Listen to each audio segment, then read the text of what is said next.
Hey guys, as we wind down tonight, we slip quietly behind convent walls, stone cold, ivy covered, and lined with silence that doesn't always mean peace. It's late. A candle flickers in a narrow window. Someone is praying, or pretending to. And down the corridor, a door closes just a little too slowly. You're not supposed to hear it, but you do. Tonight we enter the quiet, not the holy kind, but the uncomfortable kind. The kind where secrets sit like ink stains on a nun's habit. You might expect a life of serene devotion, clean floors, clean thoughts, and nothing but psalms before bed. That's the version they tell you. But the truth, it's colder, hungrier, and sometimes scandalously human. Because inside those convents were women, real ones, tired ones, sometimes ambitious, sometimes desperate. Women who had been promised to God but often belonged more to politics, to family schemes, or to the simple fact that there was no better option. You might think you're safe within these walls.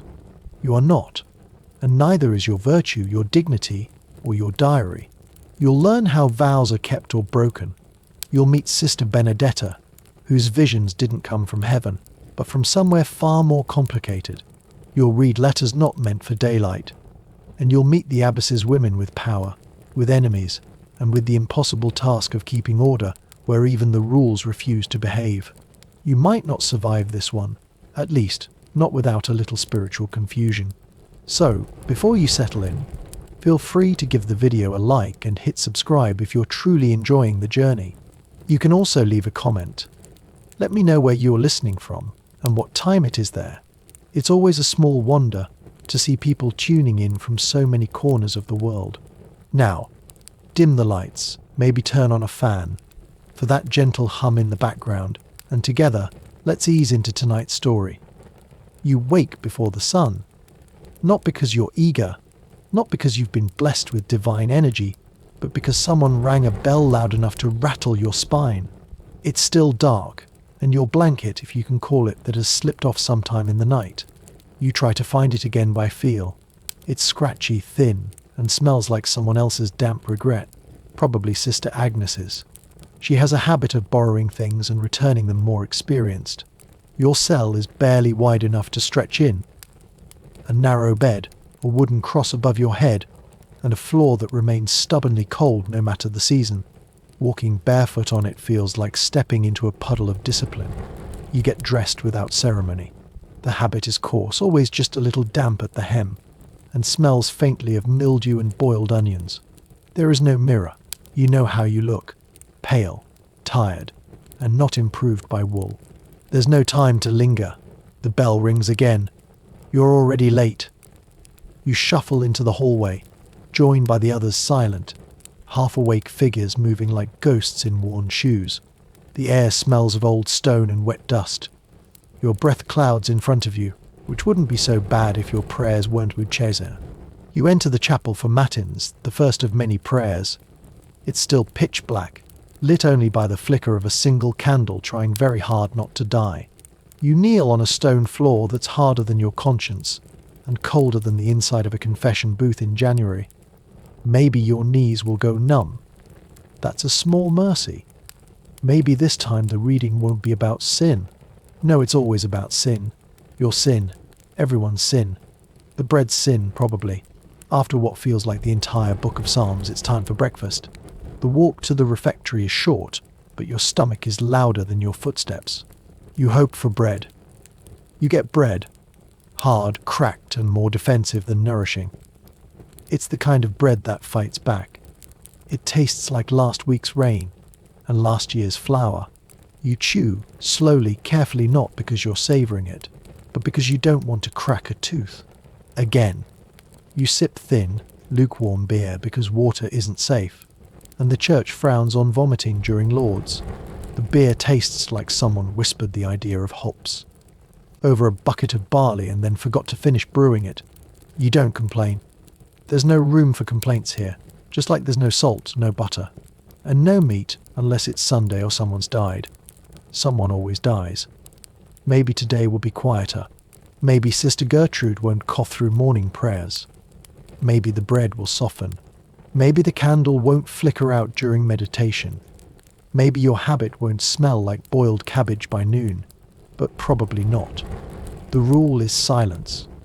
You're told it brings you closer to God, that quiet is a gift, a space where the soul can breathe. But the truth is, it feels more like holding your breath under cold water and waiting for something to give. There's a difference between peace and the kind of silence that listens back. In this convent, silence wraps around your thoughts like a damp rag, muffling, clinging, and slowly wringing out whatever joy tried to survive the night. You walk through the cloister on your way to chores. Your footsteps echo, too loud for comfort. Every scrape of your sole on the worn stone sounds like guilt.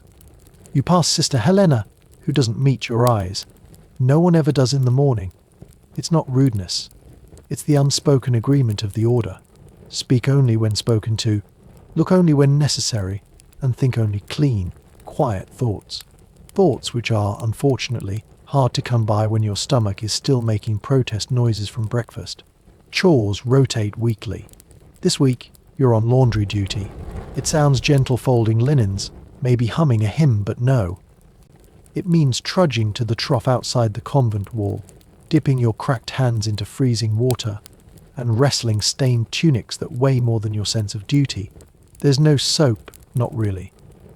Just lye that stings and strips your skin until it feels like your fingers are made of old parchment.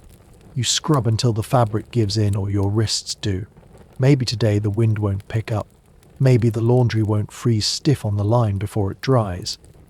But the wind always picks up. It's a cold, laughing sort of wind, the kind that finds your sleeves, your neckline, your spirit, and burrows in without asking. After laundry, you head to the kitchen garden, though garden is generous. It's more a patch of stubborn dirt with some regretful herbs clinging to life. You dig, weed, harvest. Your back aches before midday.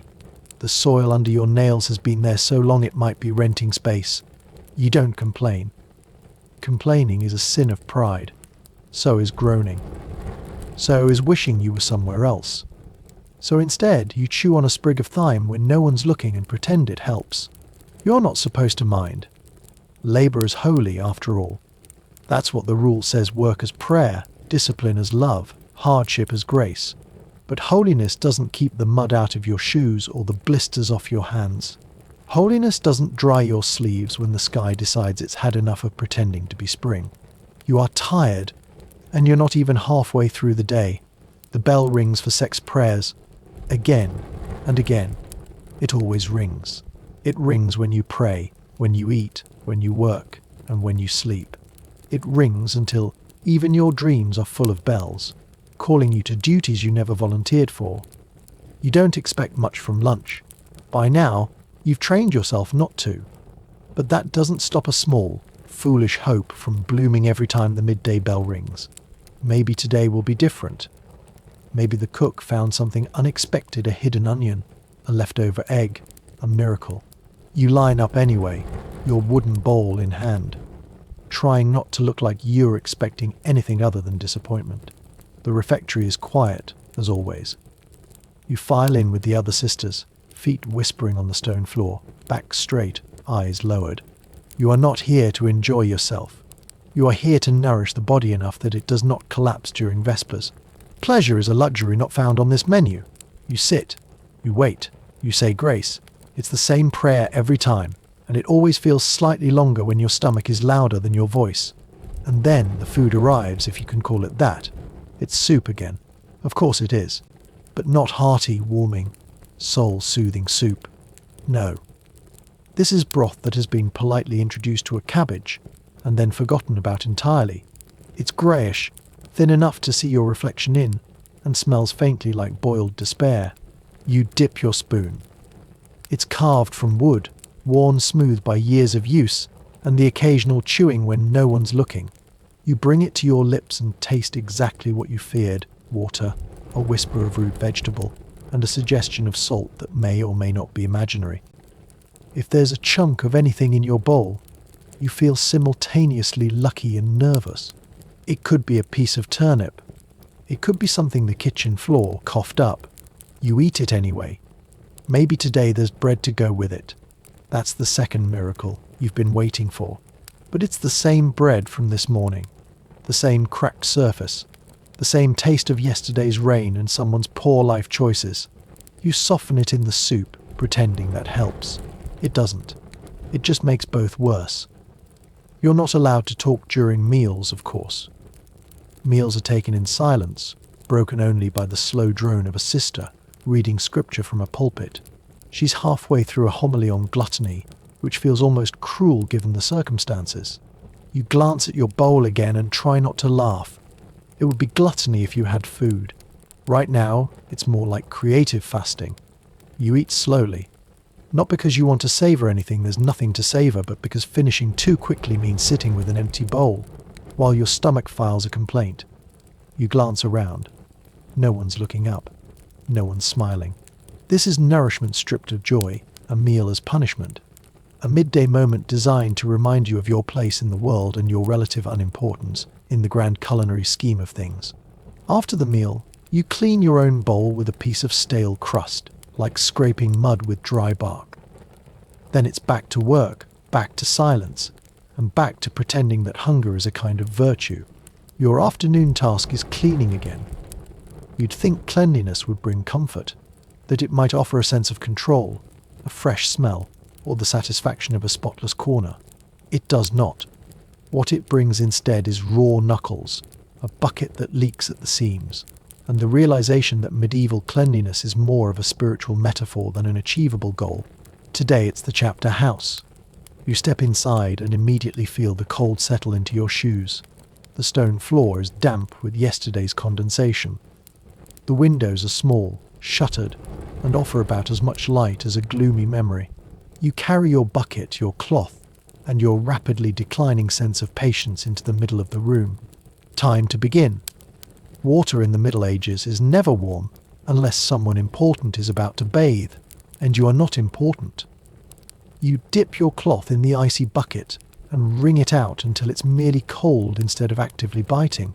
Then you kneel, because every chore here requires knees.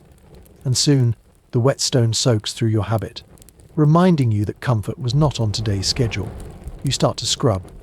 There's dust, of course, but also candle wax, mysterious stains, and something sticky that might have been a beetle in a former life. Your cloth picks up everything except your dignity. You work slowly, not out of laziness, but because you know there's no reward for speed. If you finish early, someone will find a second task. If you work too fast, they'll assume you've missed something and ask you to redo it. So you pace yourself with the quiet desperation of someone who knows they've already lost. The air is thick with the scent of old incense, mildew, and a hint of wet wool. Somewhere in the hallway, a novice is muttering a prayer. You think about correcting her pronunciation, but decide against it. You've got enough penance as it is. Every once in a while, a draft sneaks through the cracks in the wall. It crawls up your back like a small, rude ghost. You shift positions, trying to keep your limbs from going numb. It doesn't help. You wonder briefly if saints ever had to scrub floor grout with frozen rags. Probably not. Saints always seem to glow in paintings. You, meanwhile, are glowing only with silent frustration and elbow pain. Eventually, a bell rings. Again. It's never a good bell. You rise stiff-like, your knees audibly protesting, and pour out the dirty water. The smell hits you sour, earthy, and tinged with failure. You carry the bucket back down the corridor, dripping slightly, splashing your sandals. No one offers to help. Everyone's busy pretending that this is fulfilling, that the Lord is watching, that he's particularly concerned about how well the tiles in the southwest corner shine. Maybe he is, maybe not.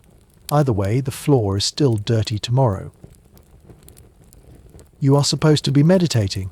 That's what this hour is for: spiritual reflection, silent communion with the divine, a time to gaze inward and find the pure center of your being. But what you find instead is an itch, just below your collarbone, then on your wrist, then at the base of your neck. It's always somewhere, always under wool, always unreachable. You try to focus. You sit upright on the narrow wooden bench in the chapel, hands folded, eyes lowered.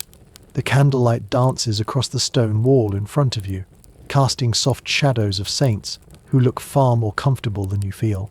Your habit presses against your skin, and every seam seems to have conspired to itch at once.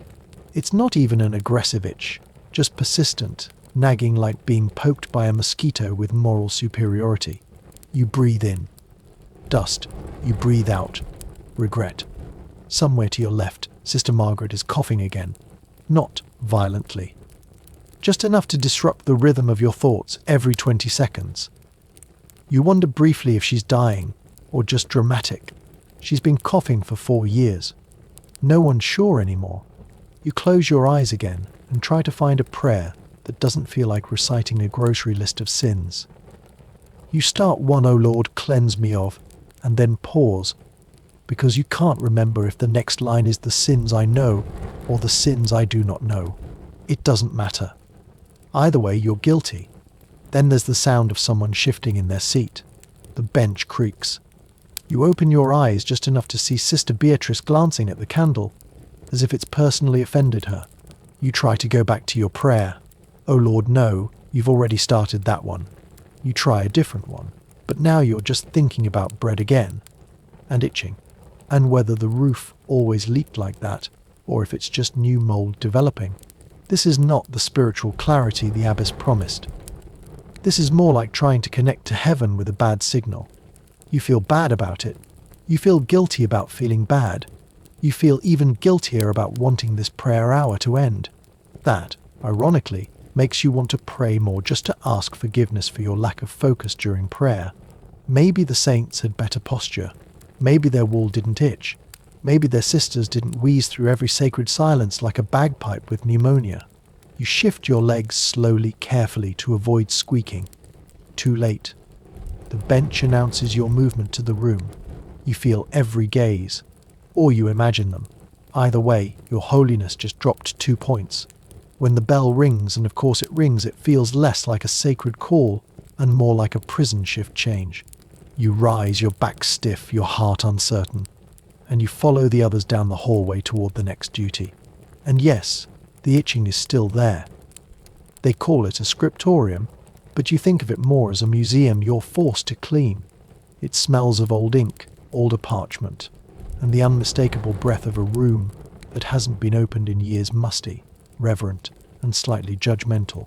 You're here because Sister Magdala sprained her wrist grinding pigments, and now someone needs to continue illuminating the letter P in Psalms with a sense of calm devotion and gold leaf. That someone, unfortunately, is you. The room is dim, not out of aesthetic choice, but because candles are expensive and windows are small. There's one narrow slit above the desk that lets in about an inch of light, assuming the sun remembers to visit. Today, it hasn't. So you squint, hunched over a desk that's too high for comfort and too low for pride.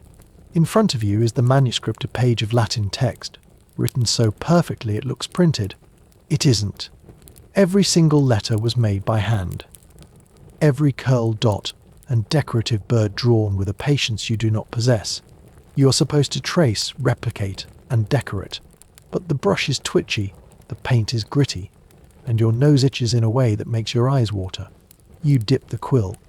The ink clings to it like an accusation. You try to draw the next line of delicate red detailing a flourish meant to inspire awe and holiness, and instead you sneeze. Just once. Just enough to send a fine mist across the margin. You freeze. So does time.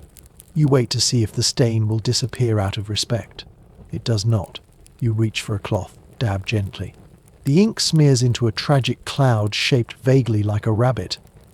You wonder if you can claim it's intentional. Rabbits are biblical, right? Maybe. Probably not.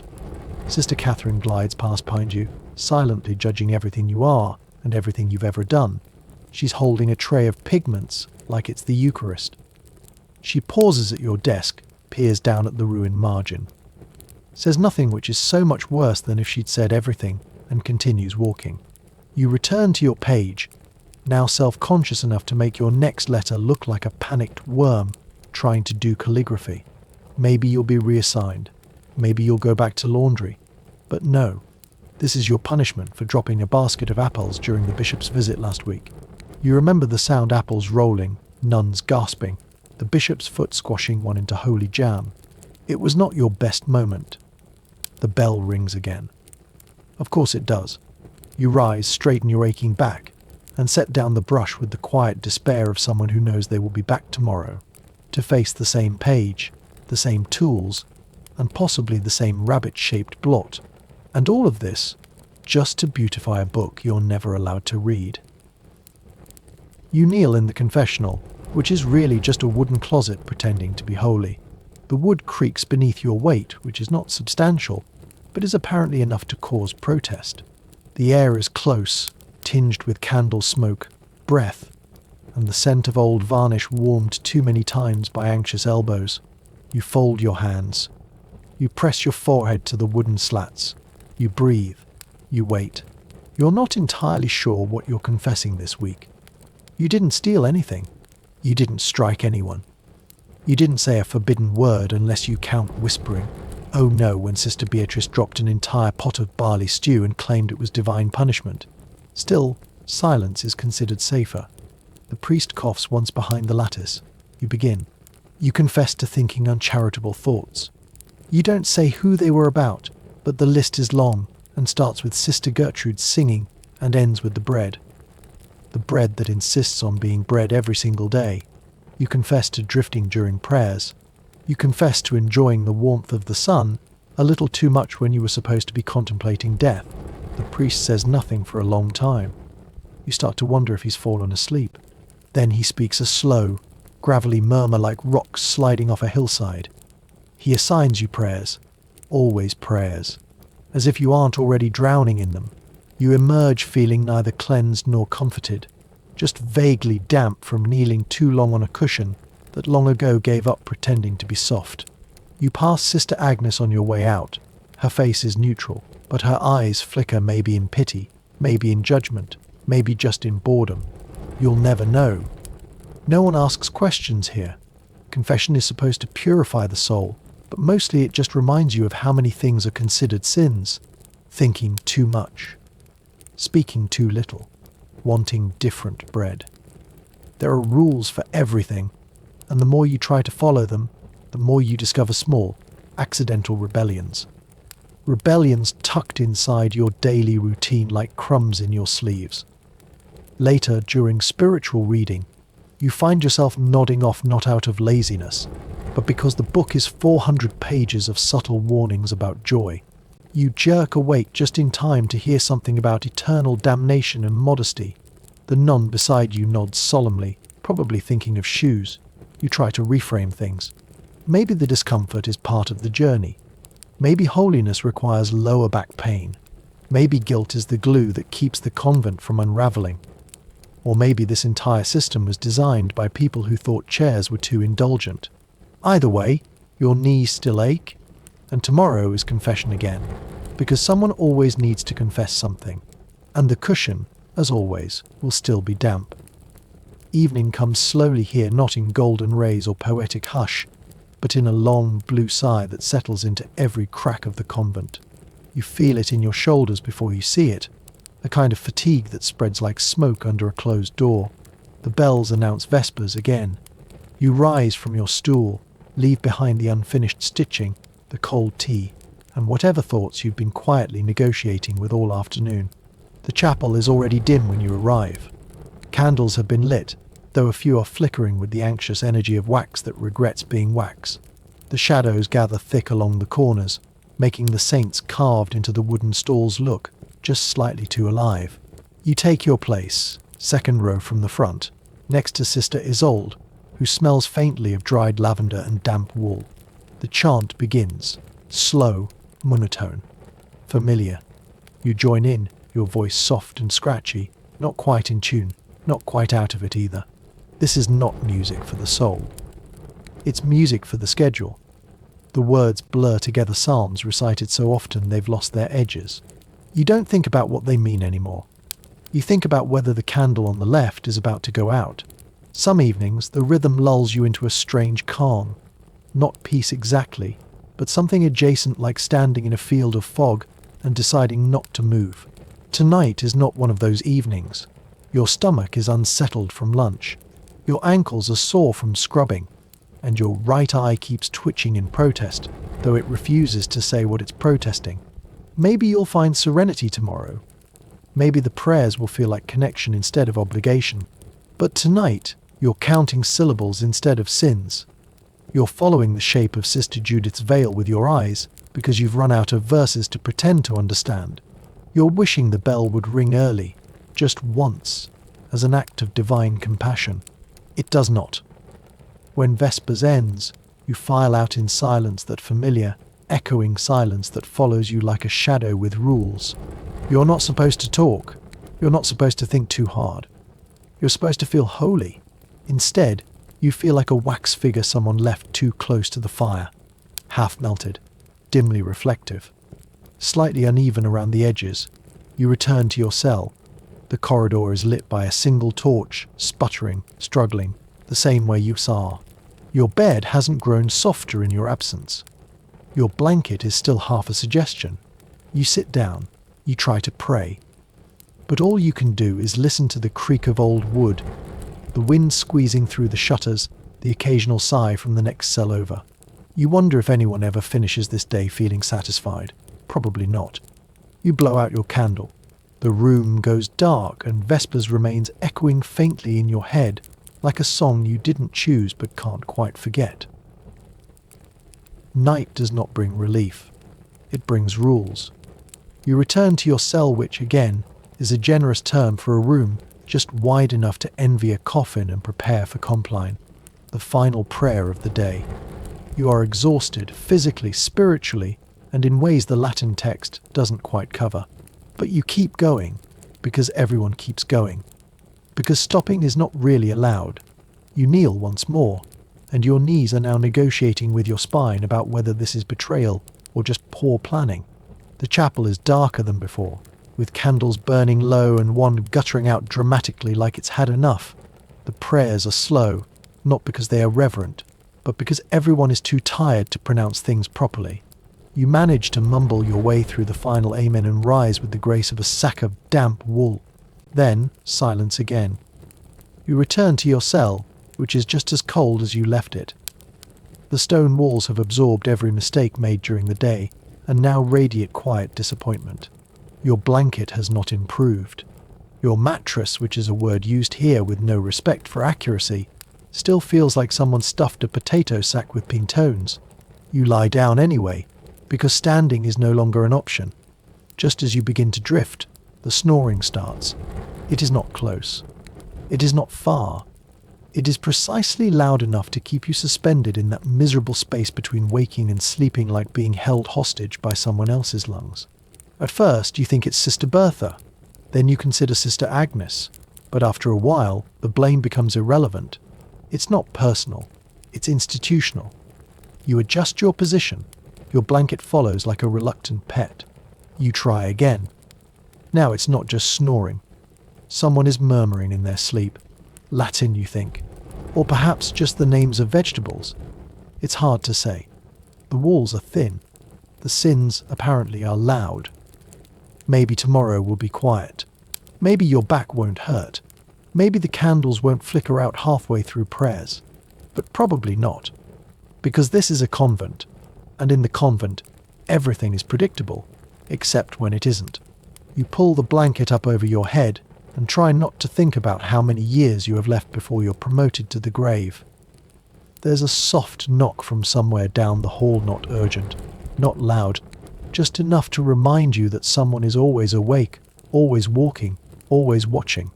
You close your eyes. You try not to imagine Sister Catherine making her nightly rounds with the face of someone who hasn't smiled since the last pope died. Sleep comes eventually, not as a reward, but as surrender. You dream of soup, and of bells. Always the bells.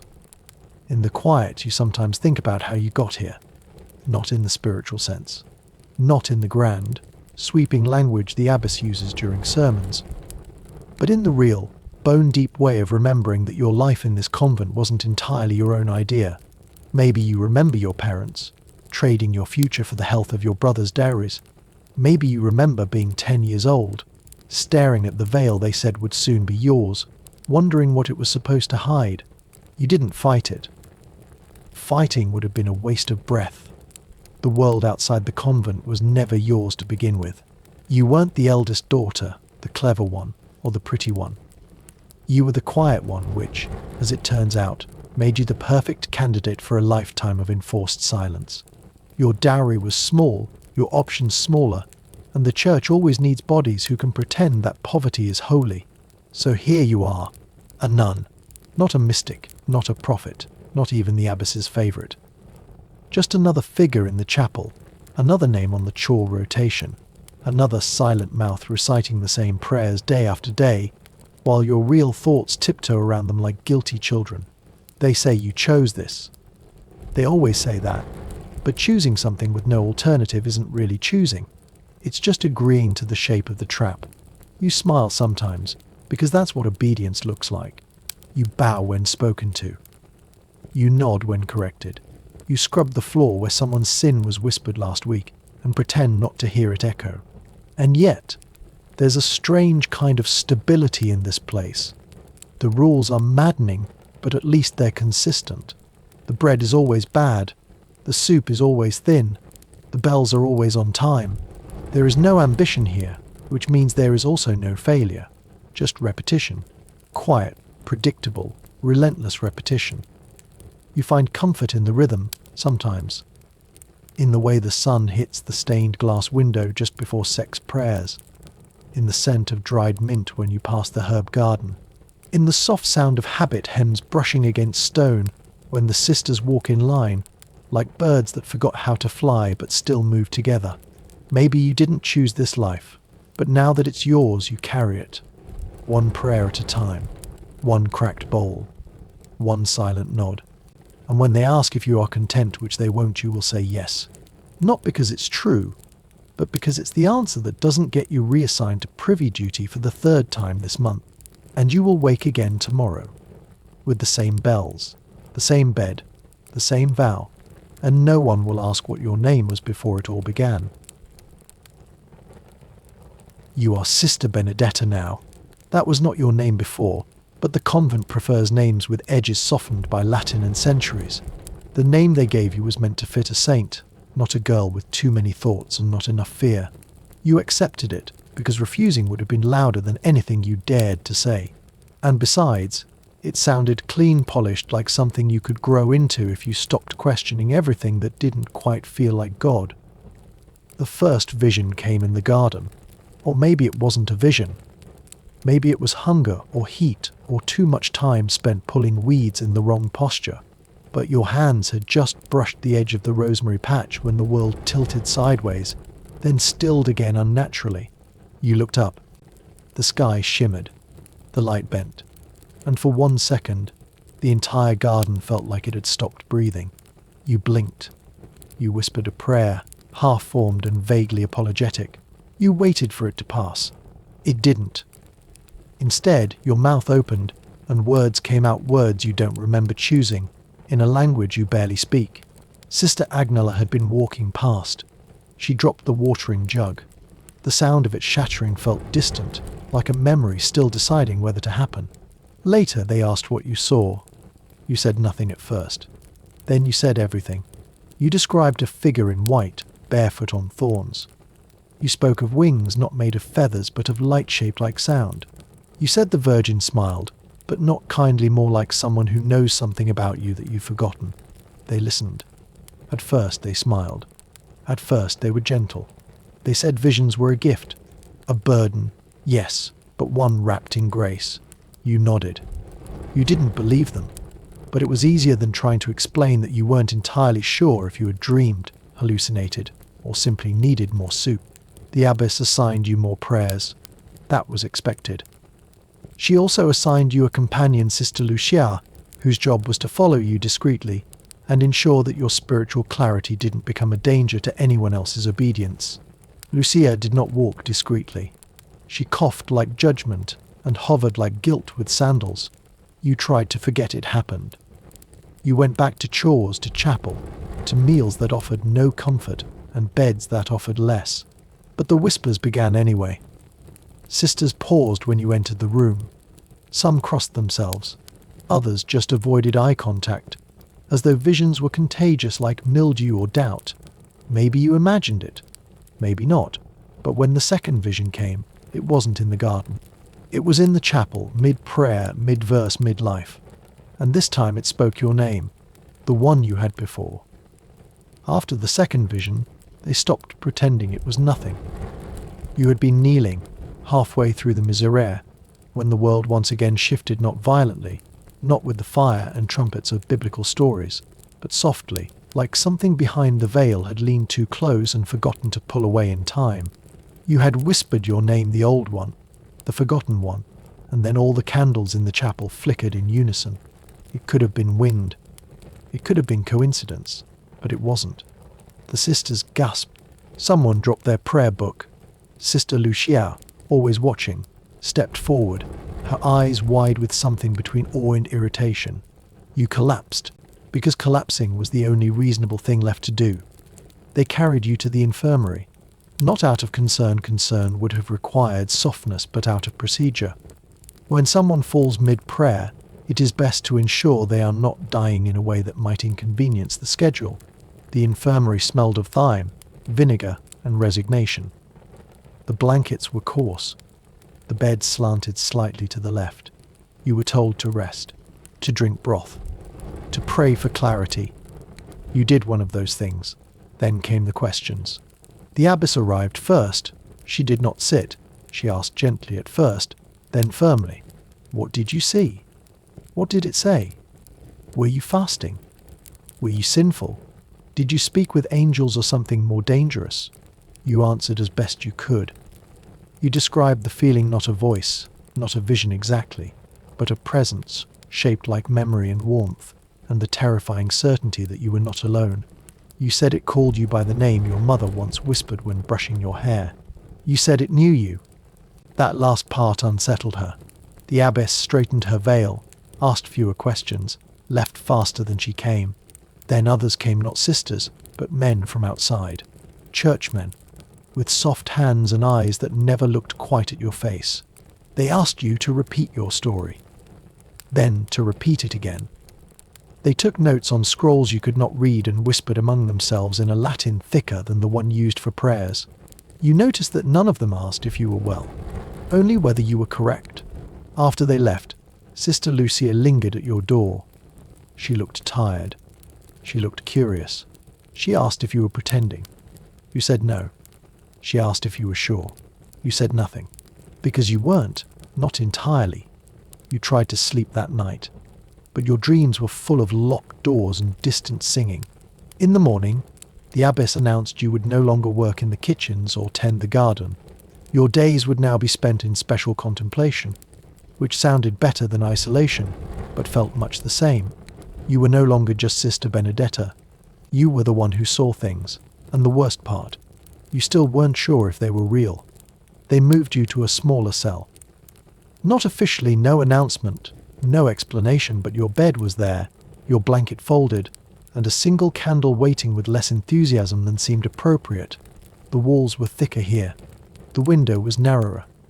The silence felt less like a practice and more like a sentence. It wasn't punishment, they insisted. It was protection. For your spirit, your body, and the other sisters who might be confused by your presence. You nodded, of course. You always nod. Nodding is the currency of survival here. But inside, something shifted, not dramatically, not enough to write a psalm about, but just enough to notice that your stomach tightened before every bell and loosened only when no one was watching. They said you should rest, that you should prepare yourself for more visions. That prayer was your true labor now, but no one explained how to wait for a vision without looking like you were doing nothing. You sat on your new bench, you lit your candle, you folded your hands. You stared at the wall. Nothing happened. And then it continued not happening for hours. Maybe you're supposed to fast. Maybe you're supposed to bleed. Saints bled. Saints always bled. But you are not a saint, and you are not eager to become one. Not in the traditional, uncomfortable, usually fatal way. At night you listen. This cell might be thicker, but the convent still breathes. You hear the scrape of sandals in the hallway, the hiss of wind slipping through the roof tiles, and sometimes, if you stay completely still, a faint humming. Not a melody exactly, not language, just a sound, like breath trying to remember how to speak. One night you hear something different, a knock. Soft, cautious, rhythmic. You freeze. You wait. Another knock. You open the door slowly, because slow is safer than fast in places like this. On the other side stands Sister Lucia, holding a candle and something wrapped in cloth. She says nothing, just hands it to you and walks away. Inside the cloth bread, real bread, not crusts, not punishment food, still warm, with herbs. You eat it without ceremony, slowly, gratefully. Each bite tastes like rebellion, cloaked in rosemary. The next morning nothing is said. Your daily schedule appears. More prayer, less interaction, no visitors. The abbess nods when you pass her in the hallway but does not speak. The other sisters look through you. You are no longer part of the body. You are something else now, a mystery wrapped in wool. And still no new vision, just silence, candlelight, and the memory of warm bread in a place that rarely offers anything but cold grace. You begin to dream more often, though whether they are dreams or something stranger is still unclear. They do not arrive with trumpets. They do not speak in scripture. They come quietly like water rising slowly in a basin left out in the rain. The dreams do not ask permission. They slip in while you sleep and rearrange the furniture of your mind. In one, you are walking barefoot through the chapel, and the floor is warm, impossibly warm, like summer stones soaked in sun. You look down, and there are roses blooming between the cracks in the flagstones. Not metaphorical roses, real ones, thick-petaled, blood-dark and smelling faintly of honey and burnt parchment. You bend down to touch them, and your fingers come away with thorns and ink. You wake up with your hand curled, as if still holding something that doesn't exist. You tell no one, not because you fear punishment, but because you fear interpretation. The sisters would read too much into it, or not enough. The abbess would ask about symbolism, about divine messages, about the theological weight of red flowers and stone floors. But the truth is, you don't feel enlightened. You feel confused and tired. Another night you dream of the Virgin again, or someone like her. She stands at the foot of your bed. She does not glow. She does not smile. She just watches. Her face is yours, but older, sadder, tired in the way stone gets tired of holding up buildings. You wake before she speaks. You try to ignore it. You bury yourself in the rhythms they've given you, psalms, chants, the strange comfort of repetition. But the dreams keep coming. And they're not all sacred. Some are earthy. Some are filled with laughter, yours, though you haven't heard yourself laugh like that in years. In one dream, you are outside the convent, barefoot, running through wet grass. No veil, no habit, no fear, just speed, just wind, just you. You wake from that one aching. Not from your legs, but from something deeper, like your body remembered a version of itself it was never supposed to become. You ask for extra confession. The priest does not ask why. He just nods, bored, assigns you psalms again. You wonder if he would react differently if you told him that you dream of saints and sin in the same night. Probably not. By now, the bread doesn't come anymore. Sister Lucia stopped knocking. Maybe she was reprimanded. Maybe she was reassigned. Maybe she saw too much of herself in your eyes and decided that was too dangerous a reflection to visit. You're not sure if you're being watched more closely or ignored entirely. The line between the two is blurred. Either way, the dreams continue. And you are starting to think they are not trying to tell you something. They are trying to remind you. You are not allowed to write on rice supervised. That rule came after the first letter, the one you scribbled on a torn bit of parchment, hidden behind a psalm sheet, and tucked carefully into the hollow space beneath the chapel bench. You weren't planning treason. You weren't even planning escape. You just wanted to speak privately, freely, without a Latin filter or an audience of cold-faced saints. The letter was to no one in particular. Or perhaps it was to everyone. A confession of sorts. You wrote about the visions not in grand terms, but in the way you'd speak to a friend who might laugh at the awkward parts and not flinch at the honesty. You wrote about the dreams, the roses, the silence, the candle wax that dripped like it was trying to write its own messages across the altar. You ended it with a question. What happens when the signs stop meaning anything at all? You didn't sign it. You weren't foolish. But someone found it anyway. They didn't confront you at first. That would have been too straightforward. Instead, they read it aloud. During refectory. After soup, before silence. The abbess stood, unfolded the parchment, and read the words with a voice that stripped them of warmth. Line by line. Word by word. You sat frozen, hands in your lap, feet numb from shame or cold you couldn't tell which. No one looked at you. Not even Sister Lucia. Especially not her. After that they took your ink, your quill, your parchment. You were allowed to copy scripture, but only under supervision, only under scrutiny, only the words they approved. But you still wrote, on scraps, on the inside of your sleeve cuffs, on waxy leaves in the herb garden when no one was watching. The words didn't have to go anywhere. They just needed to exist. You etched tiny lines with splinters, carved letters with the edge of broken shells, pressed thoughts into the soft dirt beside the turnip patch like they might sprout something braver than root vegetables. You wrote things no one would understand if they found them lines about running, about breathing, about soup that tastes of obedience. You described the sound of a prayer you didn't say aloud. You named the silence and gave it a face. You asked questions and buried the answers beneath stones only you remembered. You never found out who found the first letter.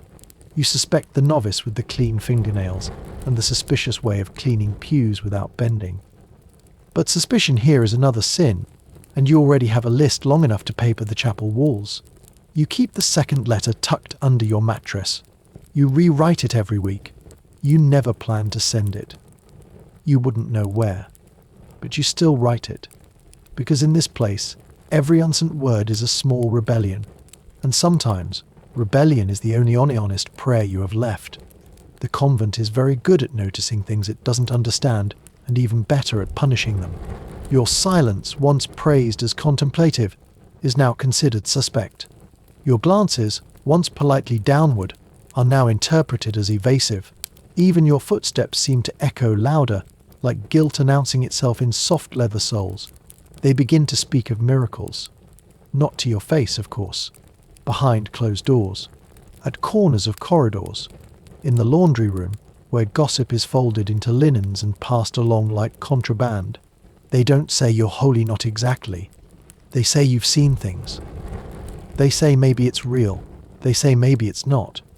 They say maybe you're inviting danger or worse, attention. The church does not like attention unless it's carefully choreographed. You are called to the chapter house. This is not common. You walk slowly, as if arriving late might somehow change the destination.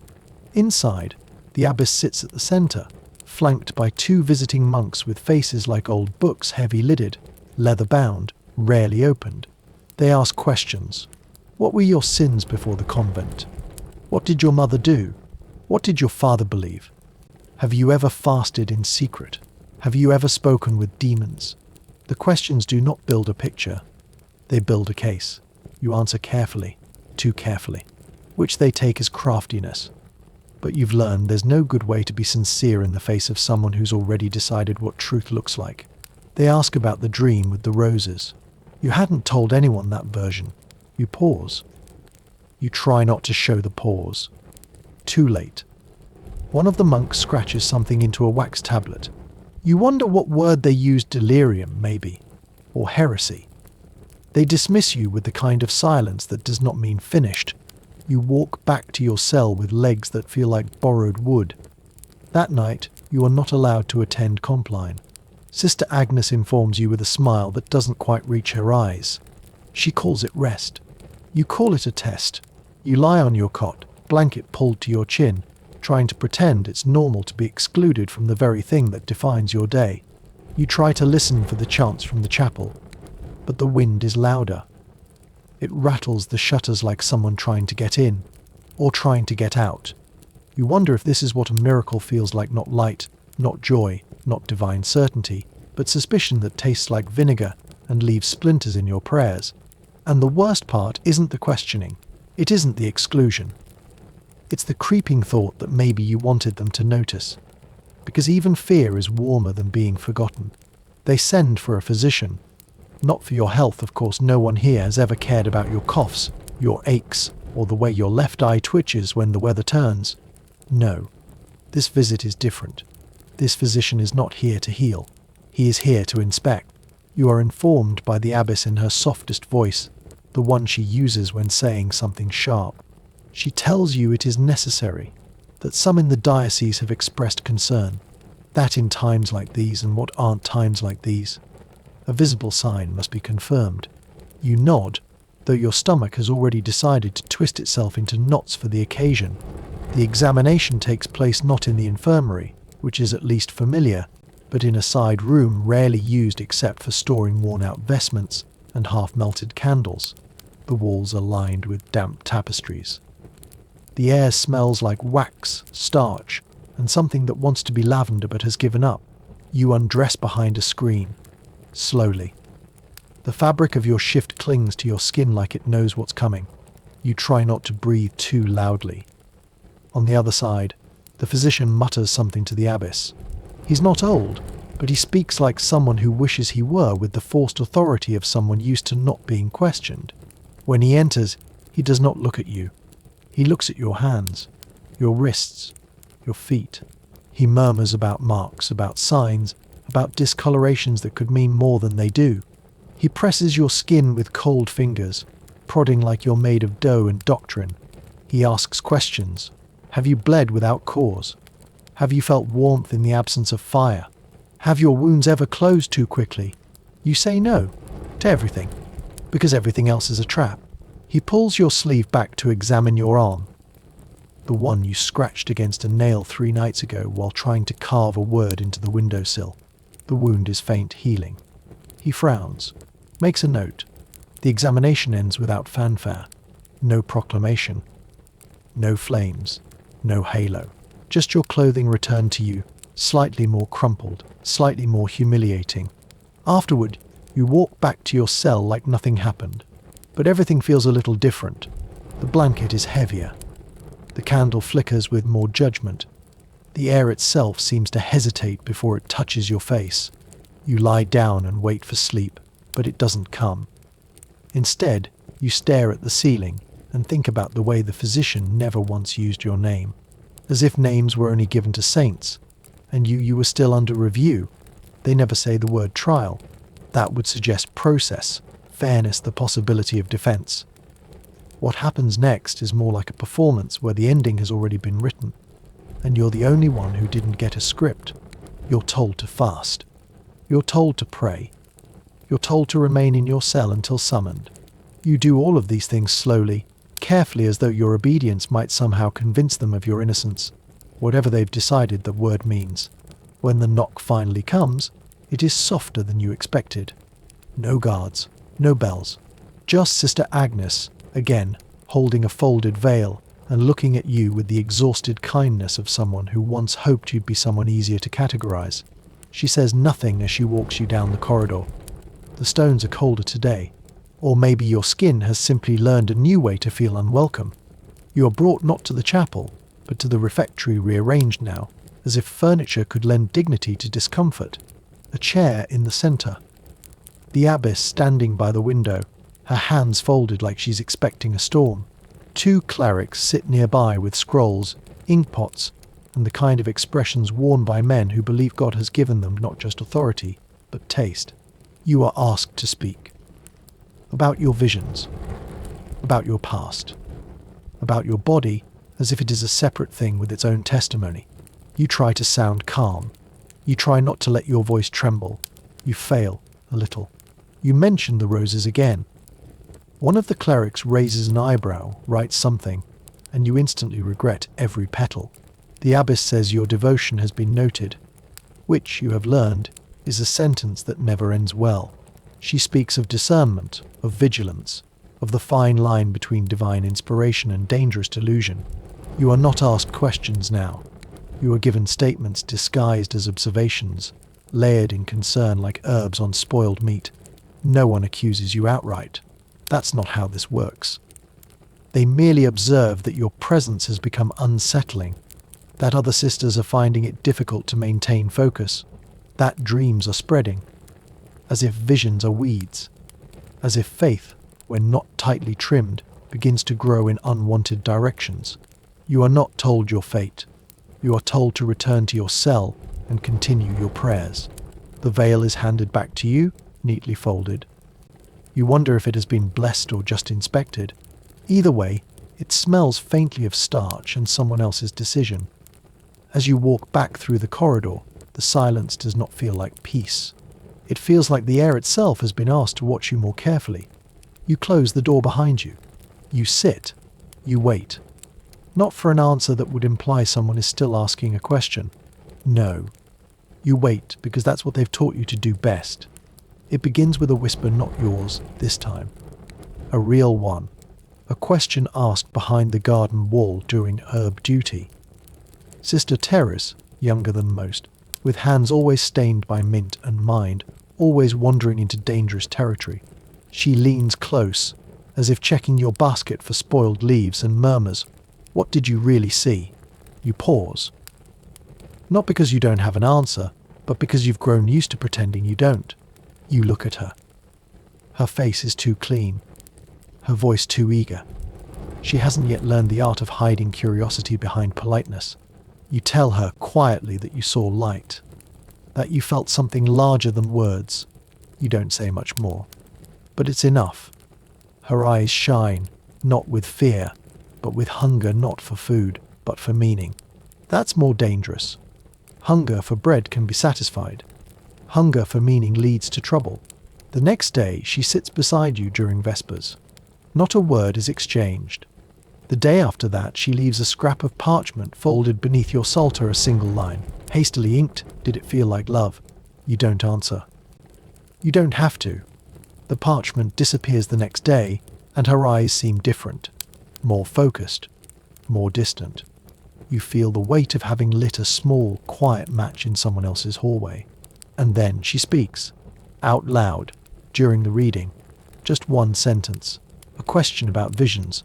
About whether the divine chooses only the old and the powerful, or sometimes the young and forgotten. The refectory freezes. The reader stumbles.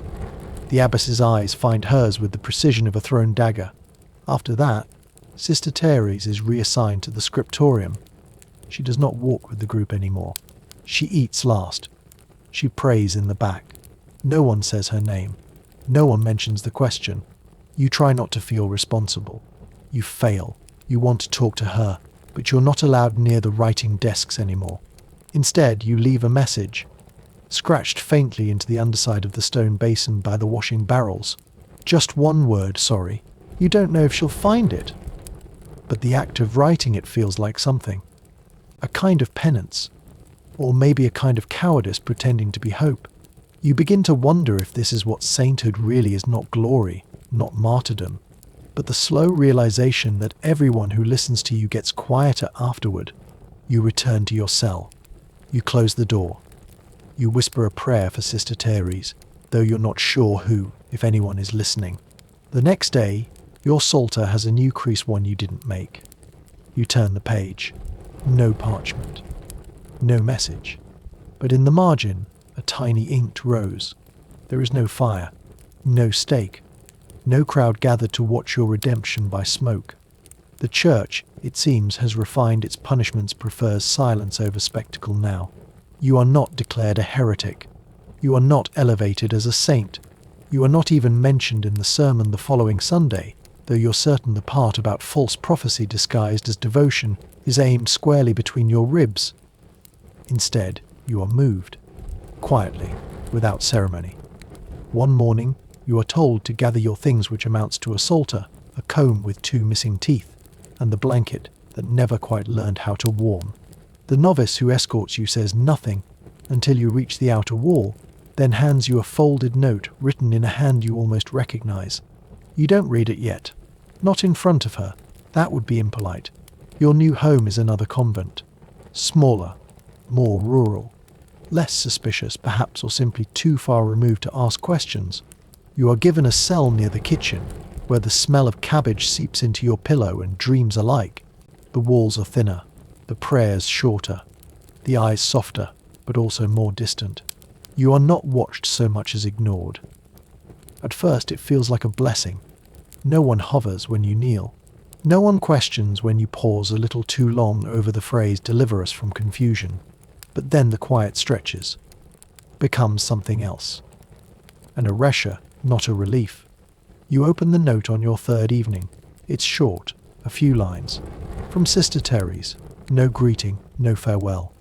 Just, the rose grew. Not where they wanted, but it grew. You read it twice, then a third time. You fold it back and press it between the pages of your psalter. It leaves a faint dent, like something living once passed through and tried to stay. You're still expected to pray, of course. Still expected to sweep, to scrub, to accept that bread is a reward and silence a virtue. But no one speaks of visions. No one speaks of light. No one calls you dangerous. You begin to miss it, not the suspicion, but the sense of being seen. Even as a problem, you were visible. Now, you are not dangerous. You are not miraculous. You are just Sister Benedetta. Again. You dream less often now, or maybe you just forget them faster. But sometimes, just before dawn, you wake with a word on your tongue. A name, not yours, not anyone's. Just a sound the walls don't recognize. You whisper it once into the stale dark and go back to sleep. No bells, no visions. Just a rose somewhere, still growing where it wasn't invited. You weren't supposed to find them. Not you, not anyone. And yet, there you are kneeling beside a crumbling shelf in the oldest corner of the convent's archive, brushing aside a layer of dust thick enough to be considered historical in its own right. You were sent to retrieve a misplaced copy of the Life of St. Clare, but instead, your hand knocks loose a panel of wood that sighs when it moves, as if relieved to finally confess. Inside the gap, a bundle, wrapped in linen, tied with what might once have been a hair ribbon, faded to the colour of old breath. You hesitate, because even in a place this quiet, things can still be too loud. You pull it out. You don't know why. Maybe because it was hidden. Maybe because you haven't touched anything soft in weeks. You unwrap it slowly, carefully, like it might vanish if rushed. Letters, dozens of them. The ink is faded, the parchment curled at the corners like old toast, but the words are there, scratchy, urgent, and very much alive. You read the first line, then the next, and you realize these aren't sermons. These aren't confessions. These are something else. The words are wrong. Wrong for this place, but deliciously so. You read about longing, about fingers brushing in the dark, cloaks shared against the wind, promises whispered into sleeves during feast days. They speak of meetings beneath the chapel, of notes slipped behind loose bricks, of a woman whose name is always shortened, as though even the letters of it are dangerous. You don't know who wrote them. You don't know who received them. But the letters are written from nun to nun. That much is clear. The tenderness, the restraint, the aching that leaks between sentences, it is unmistakable. This is not confession. This is intimacy, folded and pressed between centuries. You don't mean to read them all, but the first turns into the second, and the second into the fourth, and soon you're crouched in a pool of candlelight, surrounded by the whispers of people who were never meant to be remembered. The handwriting changes halfway through the bundle, bolder, then softer again. At some point, someone tried to stop. There's a letter that simply says, "We mustn't, but I still will." You sit there unmoving. The candle flickers. Your knees ache. Your hand rests gently on the last letter, as if it's still warm. You are not shocked. You are not scandalized. You are something quieter, something closer to recognition. You rewrap the bundle. You place it back in the wall. You replace the panel. You dust the shelf. You retrieve the saint's biography. And you leave the room as though nothing happened, because you know how this place works. And some truths are safer when they stay hidden, breathing softly behind the walls. You try not to return.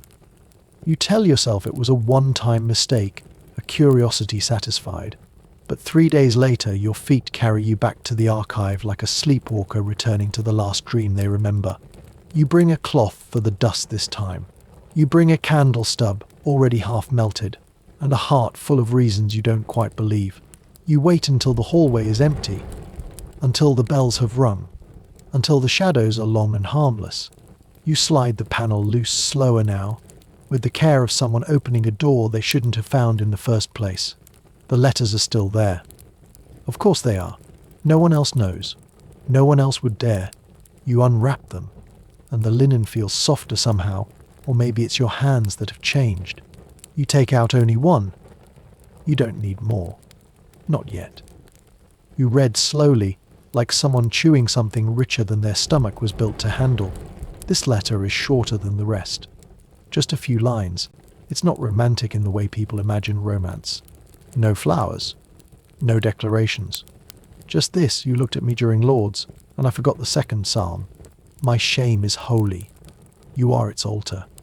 You sit down. You shouldn't.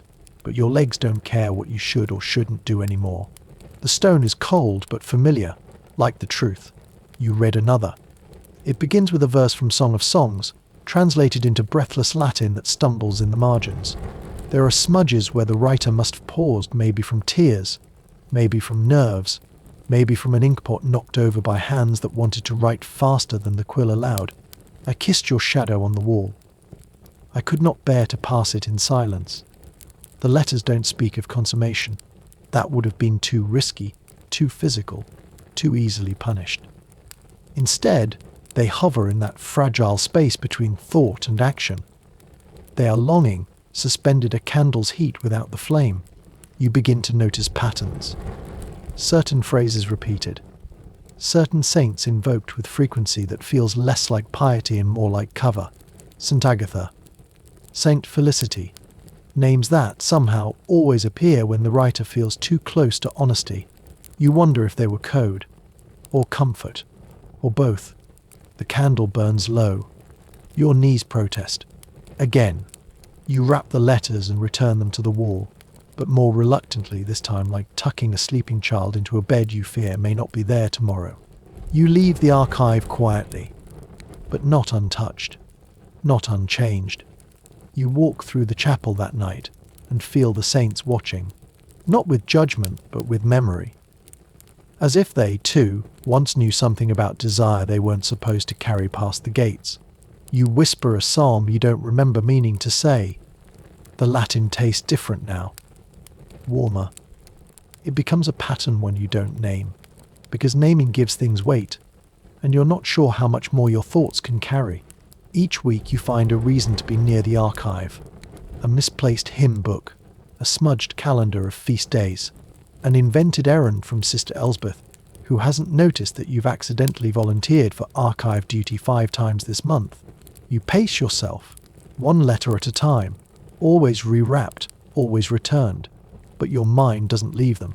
The voices of the writers, one sharp and confessional, the other soft and circling, begin to echo in your head when you chant the psalms. You say Benedict, anima mea with your lips, but your memory is whispering, you are my sin, and I sing you anyway. You are not sure which line came from which letter anymore. The words bleed together, like ink left too long in the rain. During morning prayer, you catch yourself glancing at Sister Agnes and wondering not what secret she holds, but whether she ever held them at all, whether she ever touched someone's wrist a moment too long, whether she ever sat in the pew with hands shaking, not from cold, but from proximity. The letters have made you observant in a new way. You notice how Sister Clemens frowns before every third verse, like she's arguing with the scripture. You notice how Sister Margaret, always quiet, seems to close her eyes a second longer when someone brushes past. These aren't confessions. They're just details. But now you see them. One letter stands out more than the rest. It's not especially long, nor particularly beautiful in its language, but it ends with a line that refuses to leave you. If I must be punished, let it be for something I chose. You fold it more carefully than the others.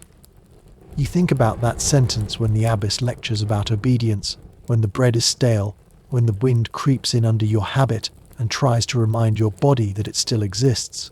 You start dreaming of writing again. Not letters, not secrets, not even prayers. Just words, your own, unassigned, unmeasured. You wake up one morning with your fingers curled like they're holding a quill. The blankets are tangled around your knees, and the candle on your desk has burned itself into a puddle without you lighting it. It becomes difficult to read the Psalms without imagining footnotes, invisible ones, scribbled in margins that don't belong to you. Notes like, she saw her, she remembered her, she wrote this line twice just in case. You begin to understand something that no one ever teaches in the convent. That longing doesn't always need a face. Sometimes it only needs a sentence. And once it's read, it doesn't go back into the wall. Not really. You try to pull away. Truly. You begin skipping the archive, replacing your quiet obsession with louder chores, scrubbing stairwells with vinegar, polishing candlesticks, until they shine so brightly you have to squint. You overcommit to helping Sister Elsbeth reorganize the cupboard of dried roots, pretending that touching brittle thyme will cure the part of you that still aches to reread that sentence. You say more prayers, longer ones. You start adding the Litany of Saints twice, sometimes 3 times, until the names sound like coins tumbling into a deep, dry well. But the thoughts don't leave. They just wait, patiently, like a letter never opened but still addressed in your name. One evening, as you carry a bundle of folded linens past the chapel, you catch sight of a flickering candle through the window. Nothing unusual except for the shape beside it. A figure sitting low, cloaked in shadow, hunched over something on their knees. Not praying. Reading. You hesitate. You shouldn't, but your steps slow. You watch. The figure is Sister Margot. Quiet, invisible, dutiful Sister Margot, who once apologized to a broom for stepping on it. Her mouth moves silently as she reads. And then she smiles a small, private, not for the world smile, and for a moment you see it. The curve of something not allowed but somehow still alive. The linens slip slightly from your arms. One falls. You crouch, pick it up slowly, and leave without knocking. No words. No glances exchanged. But something clicks into place. You are not the only one. That night you dream again. You're in the archive, but it's not dark. Sunlight spills in through high windows that don't exist in waking hours. The letters are scattered like petals across the floor. You gather them, not out of duty but delight. You read each aloud. And each time you do, a vine grows up the walls, across the stone, twining into candle sconces and across ceiling beams. Green, living, unapologetic. You wake with your hand clenched around the edge of your blanket, not afraid, just full, like your body remembers something your soul hasn't caught up with yet. At morning prayers, you hear the chant in its usual monotone rhythm, but underneath, Sister Margaret's voice stands out soft, clear, and tilted just enough to make you think she's praying to someone who listens differently. You wonder what she read. You wonder if she, too, is now followed by dreams full of vines. You consider returning to the archive, not to read, just to check, to see if the letters are still there, to make sure they haven't vanished now that someone else knows about them. But you don't go. Not yet. You fold your hands. You lower your eyes. You keep your lips moving. But one part of you, just one, keeps writing something in the margin of the psalm. And it does not ask for forgiveness. The letters begin to change, not literally, not as if the ink moves, but in how they settle in your mind. They no longer feel like discoveries. They feel like conversations. Old ones, long paused, somehow resuming without permission. You reread lines and find new meanings, as if the parchment itself has started breathing. One phrase, once shy and hesitant, now reads like a dare.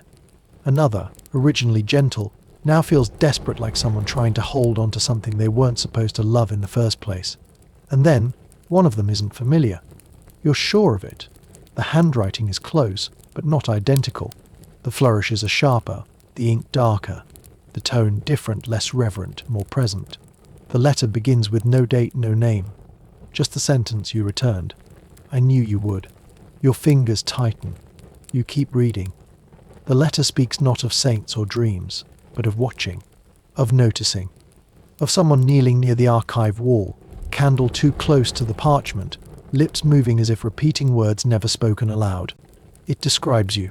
You stop. You look around the dusty archive, its familiar stale air pressing against your back like an old cloak. No one is there. But the candle flickers strangely, not from a draft, there's no draft here, but from something else. You tell yourself it's nothing. You tell yourself many things. You wrap the letter and return it to the bundle. You leave quickly, too quickly, like the floor has learned your name and begun to whisper it beneath your steps. That night, the silence in your cell feels different. Not empty, attentive. The walls seem to lean in. The blanket barely covers your shoulders. You try to sleep, but your body is too aware. You think of the letter. You think of being seen, not by God, not by the church, by someone whose gaze didn't burn but warmed. And you dream again, but this time you're not in the archive. You're in the garden, mid-autumn, everything brown and soft. Someone else is there, behind the hedge, just beyond view. You don't speak. You reach through the branches. A hand finds yours. No faces, just breath, just warmth. When you wake, the dream lingers like the smell of smoke after someone leaves a room. You rise slowly. Wash your hands longer than usual. The water feels like it's washing more than skin. At morning prayers, Sister Margot is gone. Her name is not mentioned. Her mat is still in place, but bare. No questions, no answers. Just the kind of silence that dares you to notice. You fold your hands. But inside, you are already unfolding again, like parchment warmed by breath, like a letter begun with no clear ending. The next time you return to the archive, you find no new letter, no shift in the bundle, no message tucked discreetly into the fold of linen. Just the same neat stack, the same careful arrangement as if no one had touched it, as if you had only imagined the last one. But you hadn't. You remember the phrasing too clearly. You remember the smell of the ink, faintly sharper than the others, like it had dried in haste or in hiding. Still, you unwrap the bundle, pretending it's for comfort, not curiosity. You reread one of the older letters, one that mentions the thrill of brushing hands during laundry duty and the shame that follows. You find yourself half smiling. Not because it's amusing, but because you understand. The thrill. The shame. The way one folds itself around the other like damp linen clinging to itself on a cold line. You search for other signs. Not letters now, but gestures. You begin to notice the smallest of things. A smear of ink on a hymn book margin that wasn't there before. A petal, a real one, pale and pressed, tucked behind the statue of St. Lucy. The candle on the archive desk, burned just slightly lower than you remember leaving it. None of these are declarations, but all of them feel like language. You don't write back. Not directly. But you leave the petals in place. You realign the candle ever so slightly to the left, just to see if it's moved next time. And once, when you pass the sacristy, you slip a torn corner of parchment onto the sill, a fragment, with nothing but the Latin word vide written on it. See. Not a command. Not even a request. Just a presence. The next day it's gone.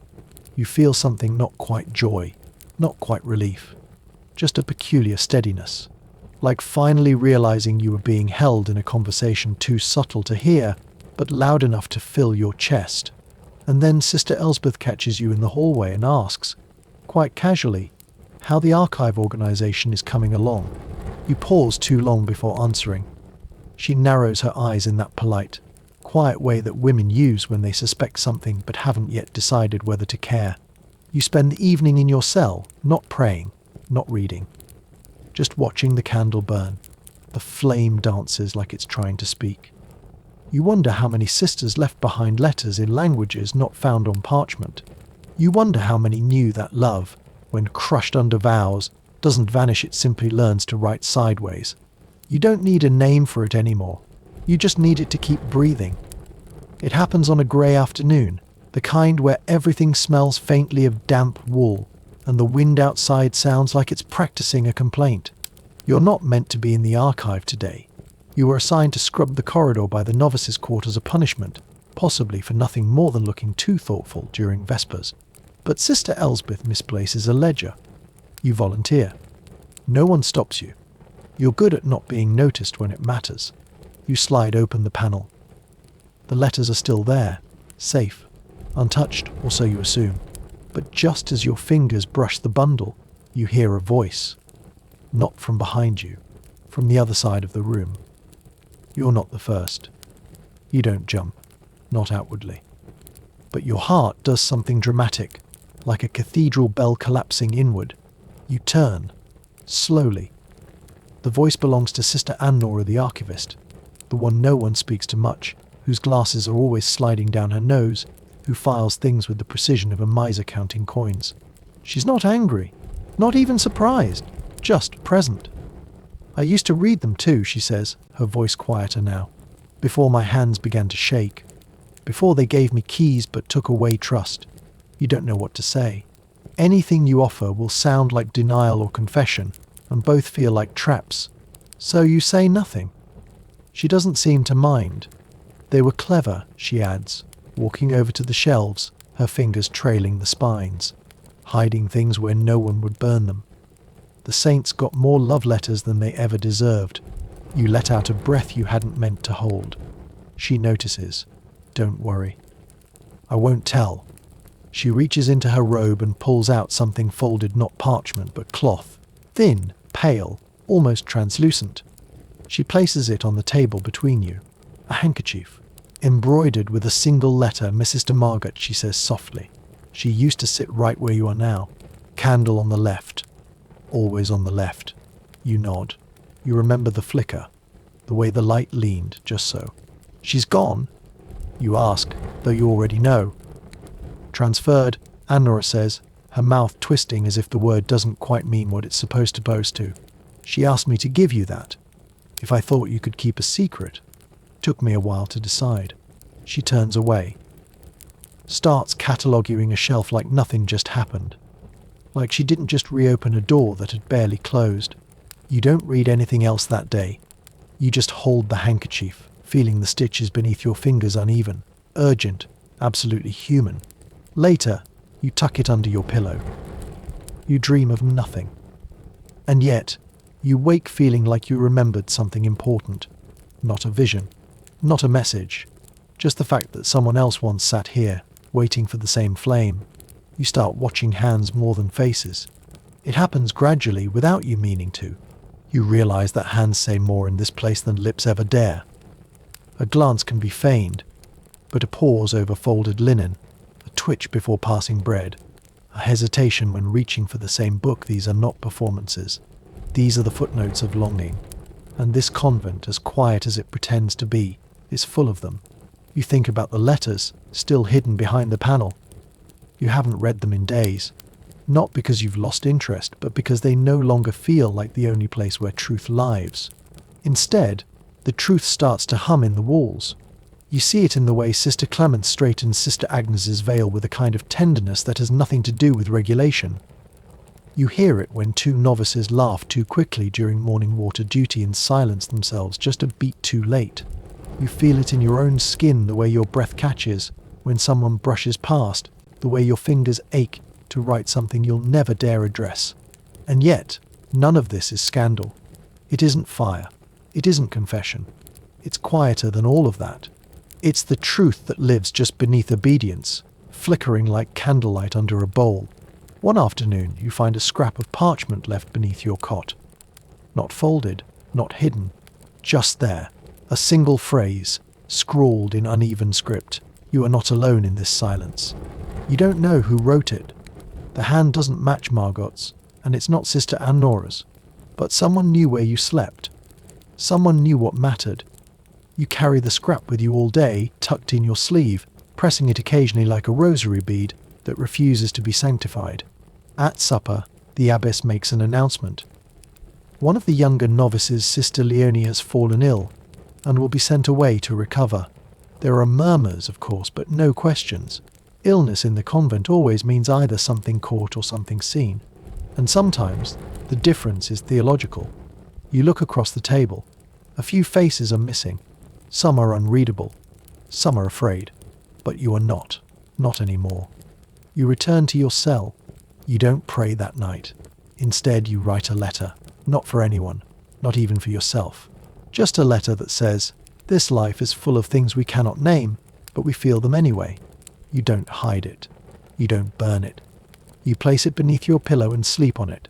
And when you wake, you find someone has replaced it with a dried violet. You don't speak, but you smile. Just once. Because not everything has to be written to be read. There's a new girl. A novice. You don't know her name yet, or rather, you're not sure which name she'll be allowed to keep. She moves like someone trying not to move, head bowed so perpetually you wonder if the angle is stitched into her posture. But it's her eyes that give her away, not fearful, not hopeful, but watchful in that particular way you've learned to recognize. It's the look of someone gathering, listening, reading what no one says. You see her lingering near the archive, not entering that would be too bold, but circling, like a moth that doesn't want to admit it understands what fire is. You say nothing. She says nothing. But when you leave one afternoon, you notice the candle's been moved ever so slightly off-center, leftward, just like Sister Margaret used to do. That evening, you write nothing. But you press a petal between 2 pages of the Rule of St. Benedict and leave it on the archive table. When you return the next day, the book is closed.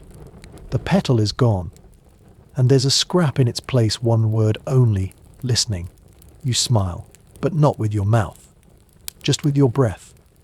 By now, the archive feels less like a room and more like a heart, one that beats quietly, stubbornly, without needing to be acknowledged. The letters, still tucked in their hidden fold, have become more than parchment. They're a memory the building itself refuses to forget. You haven't read them in days, but you don't need to. You know them now.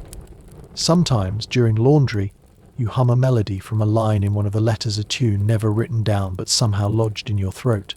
Once, Sister Clemence joins in, just for a second, before pretending she hadn't. These are the moments that stitch people together without thread. You begin to wonder how many hands have passed these secrets down. Not just the letters, the habits, the glances, the reshaped candles, the folded petals. It's like a second liturgy running beneath the official one. A parallel scripture of gestures and silences. And yet, it's not rebellion, not entirely. It's something else, a kind of sacred smuggling. Of meaning, of warmth, of truth too soft for doctrine. One night, you dream that the walls open. Not with sound, not with force, they simply unfold, brick by gentle brick. And inside there are letters, thousands. Some in Latin, some in languages long since lost. Some written in wax, some written only in scent or the memory of breath. You walk among them, barefoot. The floor is soft. The air hums. You wake before dawn, hand resting on your chest like it's trying to hold something in. You do not light a candle. You do not speak. But you sit for a long time, just listening. And the walls, though silent, feel very much awake. You begin writing again, not to anyone in particular. And not because you expect an answer. It's more like your fingers remember something your mouth isn't allowed to say. The ink stains your thumb, and you don't bother to wipe it away. It feels honest there, like a small bruise from thinking too hard. The letter is long. It doesn't begin with dear. It doesn't end with amen. It wanders. It wanders. You write about the archive, about Sister Margot, about the way silence changes flavour, depending on who's listening. You describe a dream you had 2 nights ago, standing at the edge of the chapel, barefoot, watching candlelight pour upward like smoke in reverse. You write that you're tired, but not defeated, just tired the way stone is tired still standing, but with memories deeper than any crack. You don't sign your name, not because of fear, but because names aren't useful anymore. They belong to the rules. The writing belongs to something else entirely. When it's finished, you fold the letter once, then again, until it becomes something small enough to hide, but too thick to forget. You don't place it with the others. That wall has earned its rest. Instead, you press it into the underside of your mattress, just beside the one from weeks ago, the one about the things we can't name. You wake the next morning to the sound of wind scraping gently along the stone, like it's searching for an open window or a listener. The candle on your desk has burned lower than usual. You didn't light it, or maybe you did. Memory is not a strong suit lately, not when everything is layered in so many quiet truths.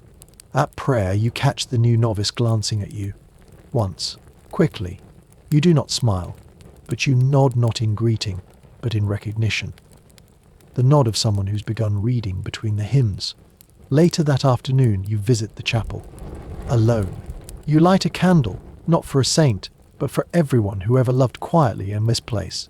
You don't speak. You don't kneel. You simply sit. And you realize the archive isn't just a room, or a hidden panel, or a bundle of letters written by hands now long returned to dust. The archive is you, and Sister Margaret, and Anora, and the novice with the watchful eyes.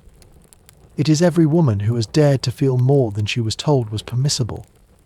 You leave the chapel with a lighter step, not because the burden is gone, but because it's shared now, and that too is a kind of liturgy, one never spoken, but always known. You always thought the abbess would be a sort of saint cloaked in patience, breathing incense, her words floating 3 inches above the ground.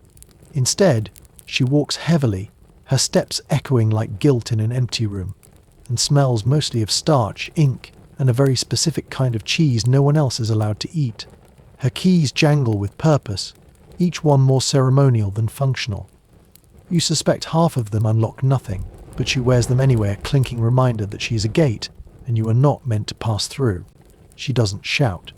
She doesn't need to. Her silences are long enough to make even confident words wilt like lettuce left in sun. She speaks with pauses, not flourishes. Her voice carries authority the way a cellar carries cold, inevitable, and hard to argue with. No one voted for her. That's not how this works. You don't rise in a convent by popularity.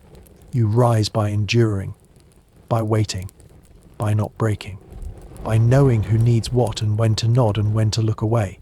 You begin to understand that holiness and strategy are not always strangers. Sometimes they dine together, quietly. Her cell is larger, obviously. 2 candles instead of 1. A chair with a back. A window not facing the wall. She has a goose feather pillow, or so the rumor goes.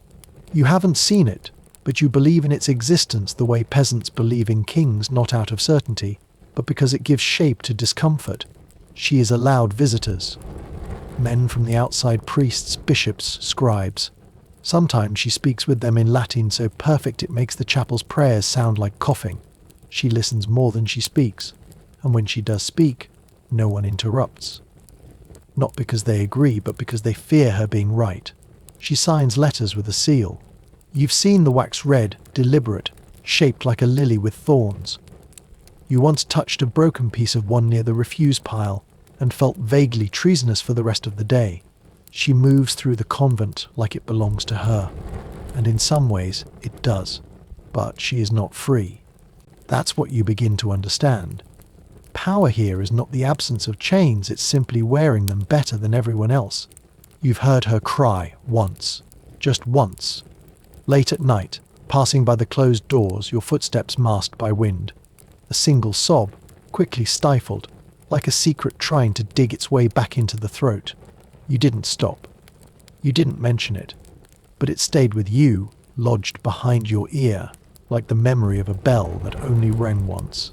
She carries her ring like a commandment, but some days you wonder how heavy it truly is, and whether she remembers what her hands felt like before it was placed there. The abbess doesn't do laundry. She doesn't scrub pews or milk goats or sweep ashes out from the fireplace, not because she's above these things, but because she's already doing something else, keeping the world from collapsing into pious chaos. You never see her lift a bucket, but you do see her bent over a ledger thick enough to serve as a weapon, her quill scratching like a mouse burrowing through holy parchment. You once glimpsed the inside of the ledger, briefly, a flicker, as she turned a page too quickly while you handed her the inkpot. It wasn't all numbers. There were names, notes, dates, symbols you didn't understand, crosses, circles, lines in the margins that didn't match any prayer you've ever been taught. It looked more like a map of mistakes than a record of grace. She doesn't write for memory. She writes for order.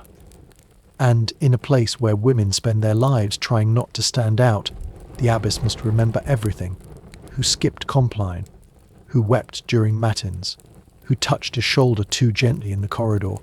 You start to suspect her power doesn't come from God, but from her memory. And still somehow she finds time to spin. Not often. But when she does it in silence behind the kitchens, in the late hours when even the saints are likely dozing. You've passed her once, half hidden behind a curtain of ivy. Her spindle moved slowly, deliberately, as if each thread carried a thought she wasn't ready to say aloud. You wonder what she's weaving. A shroud? A gift? A distraction? One afternoon you overhear two sisters muttering in the herb garden. They speak of the abbess not with reverence, but with a kind of begrudging admiration, the sort usually reserved for people who do what others don't dare to. One says, she stopped the bishop last year. Told him no, right to his face. The other scoffs, and he listened. It's the listening that shocks them more than the defiance. Later, when you help carry the week's dried herbs into storage, you see her watching from the upper window. Her expression is unreadable, not soft, not stern, just present. The way a hawk is present over a field, quiet, poised, and possibly waiting for something to move. You bow your head, not in reverence, but in acknowledgement. The way you might to a river that could drown you or carry you, depending on its mood. You don't envy her, not really.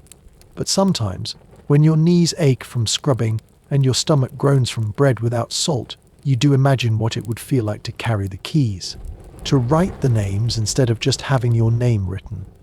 And then you remember the loom, and the quiet, and the weight of a ledger no one else is allowed to read. The bishop arrives without warning, which means, of course, that everyone had been warned a week in advance. Beds are made tighter, floors scrubbed until the stone is polished into reluctant obedience. Even the soup improves just slightly, but enough to make you notice. The air smells like nervous thyme and newly laundered linen, which is not quite the scent of holiness, but close enough for official inspection. You're not expected to speak to him. You're expected to vanish strategically, to be glimpsed in the background like a well-placed icon, modest, silent, and 2 steps from exhausted. The abbess, though, is very much expected. She doesn't change her robe. No embroidery. No gold trim. Just her usual layers of practical fabric and a ring that might as well be an iron brand shaped into a circle. But her posture shifts, slightly, like a soldier standing taller beneath a heavier helmet. They meet behind the green curtain in the soul of the one room, warm enough to remind you that comfort is a real, if elusive, possibility. You aren't meant to be nearby. But Sister Elsbeth sends you to the corridor with a tray of fruit and then promptly forgets you exist. You pass the curtain, slowly. And though you don't stop, you walk slowly enough to hear fragments. They're only women. Discipline has been sufficient. Visions, yes, but nothing confirmed. The abbess's voice is calm, not soft. Calm like the sea before a storm decides to be honest. You don't hear her raise it, but you do hear the silence that follows. It's the kind of silence people don't know how to fill. You don't linger. You don't need to. The echo carries. And the bishop, for all his authority and satin cuffs, leaves before Compline, without staying for the ceremonial blessing he insisted on last year. Later, someone finds an apple in the corridor. Unbitten, shiny, abandoned. You suspect it came from your tray, but you say nothing. The abbess doesn't mention the visit. Not in the evening prayers. Not in the morning announcements. She walks the halls the same as always, slow, steady, unreadable. But the next day you notice she speaks with Sister Annora longer than usual. You notice a new candle on the archive table. You notice the green curtain has been tied back, and the room feels slightly less like a secret and slightly more like a choice. No one says it out loud, but things shift, a little, as if one stone in the foundation had been moved just enough to make the others glance sideways.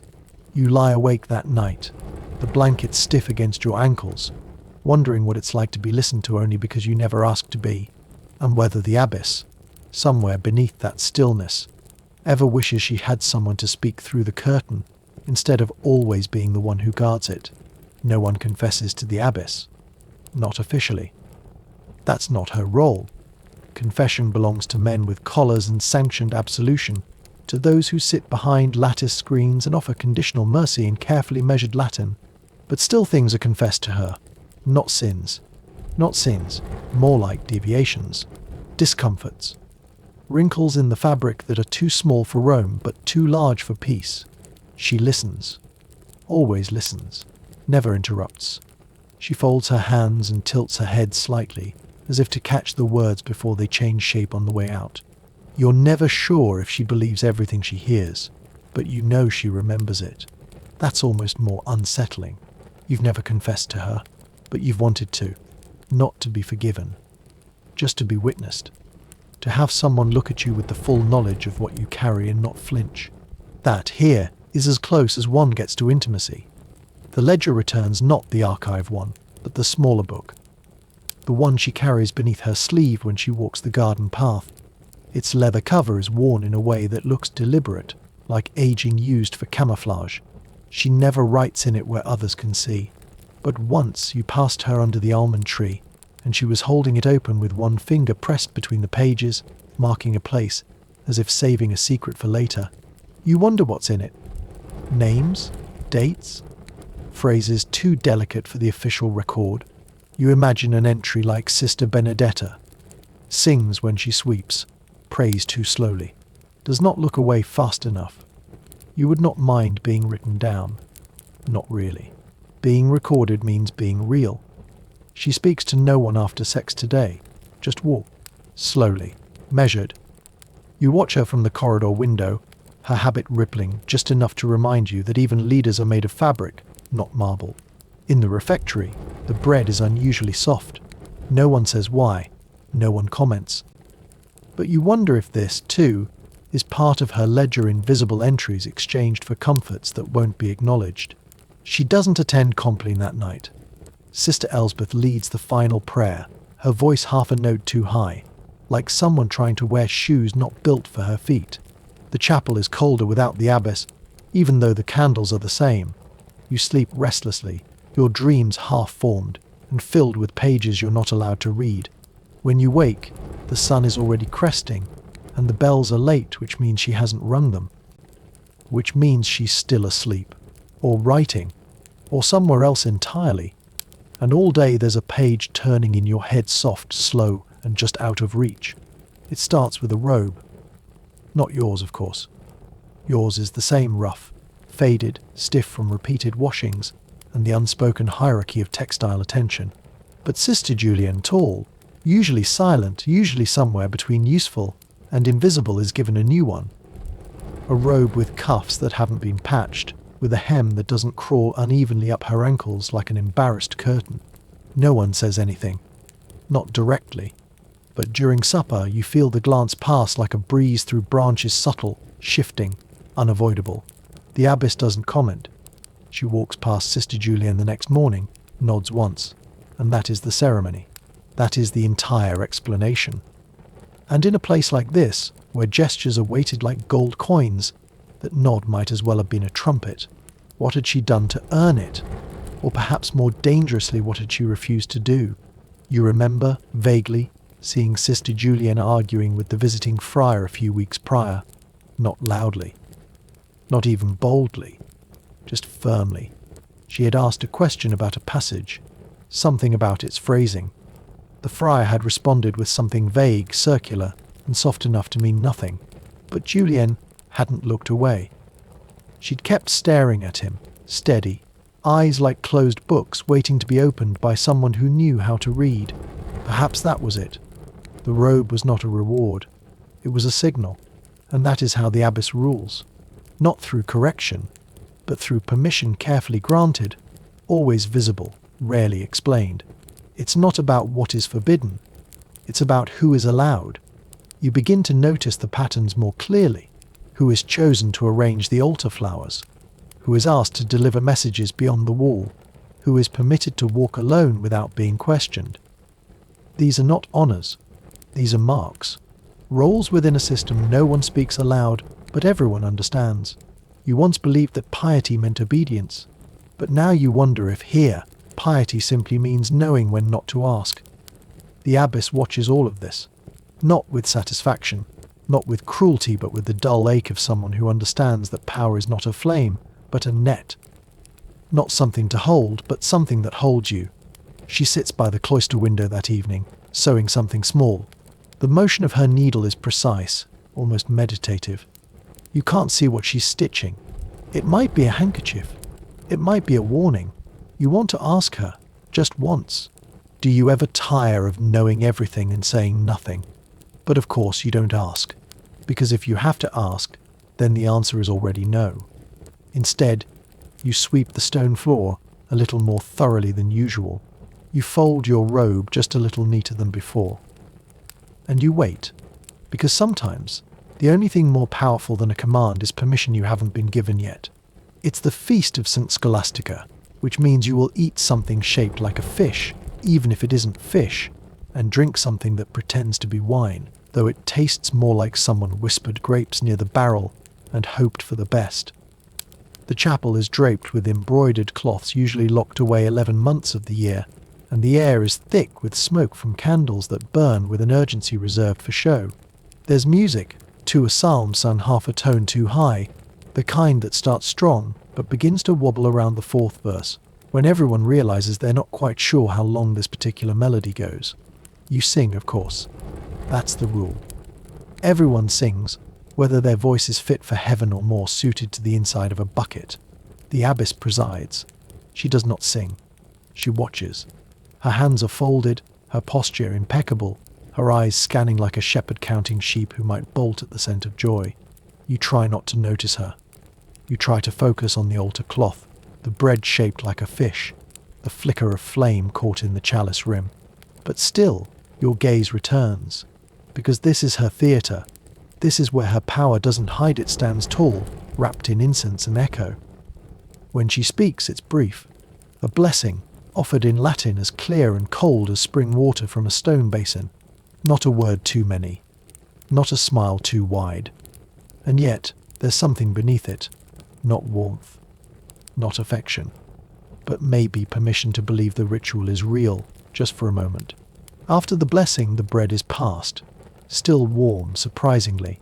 You wonder who was assigned the kitchen today, perhaps a quiet kindness from the abbess, or perhaps a mistake that tasted better than expected. In the courtyard afterward, the sisters mill about like uncertain sheep let out into sudden sunlight. No one knows how long to linger. Joy is permitted, but only in specific doses. You watch as Sister Agnes laughs too loud and quickly remembers herself, coughing to mask it. You turn toward the wall, not to hide, but to keep the smile from escaping where it might be counted. The abbess walks through once, not twice, just once. Enough to be seen, enough to remind. Her shadow crosses your foot briefly, like a ribbon pulled through wet ink. You don't look up. You don't need to. That night, your stomach is fuller than usual. You sleep with a warmth that doesn't belong to food. Not joy, exactly something more structured. Like a reprieve. And you dream of a fish that swims in circles inside a clay bowl, unable to leave, but admired all the same. At the far end of the convent, tucked between the storehouse and the old chapel wall, there is a room no one talks about directly. You've passed it a dozen times, maybe more, always pretending you didn't look. The door is thick, unpainted, and its hinges sigh with a sound like worn-out secrets every time it opens, which is rare. No one says what's kept in there. Some say it holds the convent's relics, though no one recalls which saint supposedly donated their toe. Others say it's where old robes go to die threadbare, retired, folded like exhausted memories and left to rest in piles. A few whisper that it holds a chest, not gold, not holy, just personal. The abbess has the only key. Of course she does. And yet, the room's power doesn't come from what it contains. It comes from what it might contain. From the weight of possibility that hangs around its door like a badly hung tapestry. Once you saw her leave it. No announcement, no ceremony, just her figure, backlit by morning light, stepping out with an expression that could have been regret, or sleepiness, or memory pretending not to remember. Her hands were empty, but she wiped them on her robe as if she touched something that wasn't entirely clean. You didn't ask. No one ever does. But later, Sister Clemence said, not quite in a whisper, she goes there, When she needs to remember who she was before, you didn't reply. What could you say? That you wished you had a room like that too? Some nights, when sleep is slow to arrive, you imagine what's inside. Letters, maybe. Older than the ones you found in the archive. Or a mirror, framed in gilt and gold. Or shoes that don't fit anymore but still wait by the door like obedient dogs. You try to forget the room, but it stays with you. In dreams, it changes shape. Sometimes it has no walls. Sometimes it's filled with water, and the abyss floats inside, eyes open, neither drowning nor breathing. One day you ask Sister Ann Nora carefully halfway through a conversation about paper inventory if she's ever been in there. She smiles, but only with her lips. Only in my imagination, which is probably more dangerous than the real thing. That night you find yourself walking past the door again. You pause, just long enough to feel the air around it. It's colder, or maybe it just doesn't belong. You reach out, touch the iron handle with 2 fingers, and let go before the impulse becomes a choice. The next morning, the door is the same. Closed. Silent. Watching. And the abbess. She nods at you during Lauds. Just once. You wonder if she knows. You wonder if the room knows. There are official sermons, long, breathy lectures delivered by visiting priests who mistake droning for holiness and always smell faintly of dust and self-congratulation. You sit through them with your hands folded and your soul tucked somewhere behind your left shoulder, where it can't be accidentally offended. These sermons are for show. They're performed more than preached, embroidered with metaphor and stitched together with predictable humility. You are supposed to nod, perhaps murmur an amen, maybe even shed a tear if the moment permits. And then there are the other sermons, the shadow ones. The ones no one writes down. The ones the abbess delivers without ever climbing a pulpit, like the time she rearranged the cells. Not randomly, and not for better ventilation, but with a kind of careful chaos that placed the 2 most talkative sisters on opposite ends of the building and quietly removed a novice from beside someone she looked at too often. No one said anything, but everyone understood. Or when she sat in the chapel one evening, long after Compline, hands in her lap, facing the crucifix as if daring it to blink first. She didn't speak. She didn't pray aloud. She just was, present in a way that made the candles flicker nervously, like children unsure whether they were being watched or warned. You passed by quietly, of course, but that image stayed with you.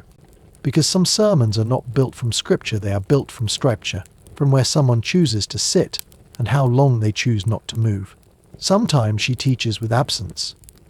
Days when she vanishes into her room, leaving the convent to run on second guessing and subtle panic. When she returns, she offers no explanation. She doesn't need to. The message is already written in everyone's posture, slightly straighter, slightly quieter, as if fearing they failed a test they weren't told they were taking. You've begun to read her silences like lines in a psalm. A longer pause between phrases means concern. A faint breath through the nose before she speaks means disappointment. A tilt of the head mid-conversation means she's already decided, and you won't like it. There's power in never raising your voice. The kind of power that can hush a dining hall with a glance. The kind that makes people pray just a little harder, not because they fear God, but because they fear her remembering. And yet, it doesn't feel cruel. At least not most days. It feels like someone holding a weight that has grown so familiar she's forgotten what her hands used to do when they were empty. You wonder what kind of sermons she whispers to herself. The ones she dares not say aloud, the ones not meant for ears, only for walls. And whether, somewhere inside her, there's still a voice that sings not for power, not for guidance, but just to hear what it once sounded like to believe. You never see the abbess run. Not once. She walks like someone who always knows where she's going, even if the ground shifts beneath her. But today her stride is different, not faster, not hurried, but tighter. As if her feet are being called somewhere her pride hasn't agreed to follow. It starts with a knock. Soft, then louder.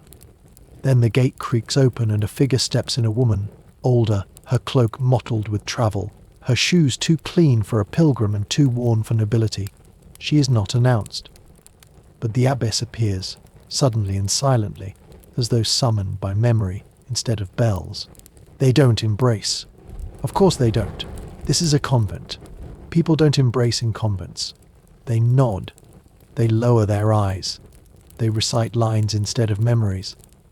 But her hand reaches for a moment toward the other woman's wrist. It doesn't touch, but it hovers long enough to suggest a conversation that's already been lived.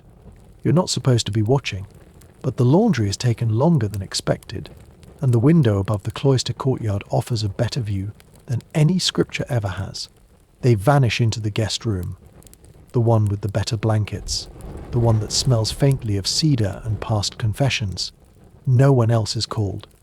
No food is brought, just the two of them. And then hours pass. You go to prayer. You kneel. You hum through the verses. You chew the same tasteless bread with the same resigned teeth. And all the while, the guest room door remains shut.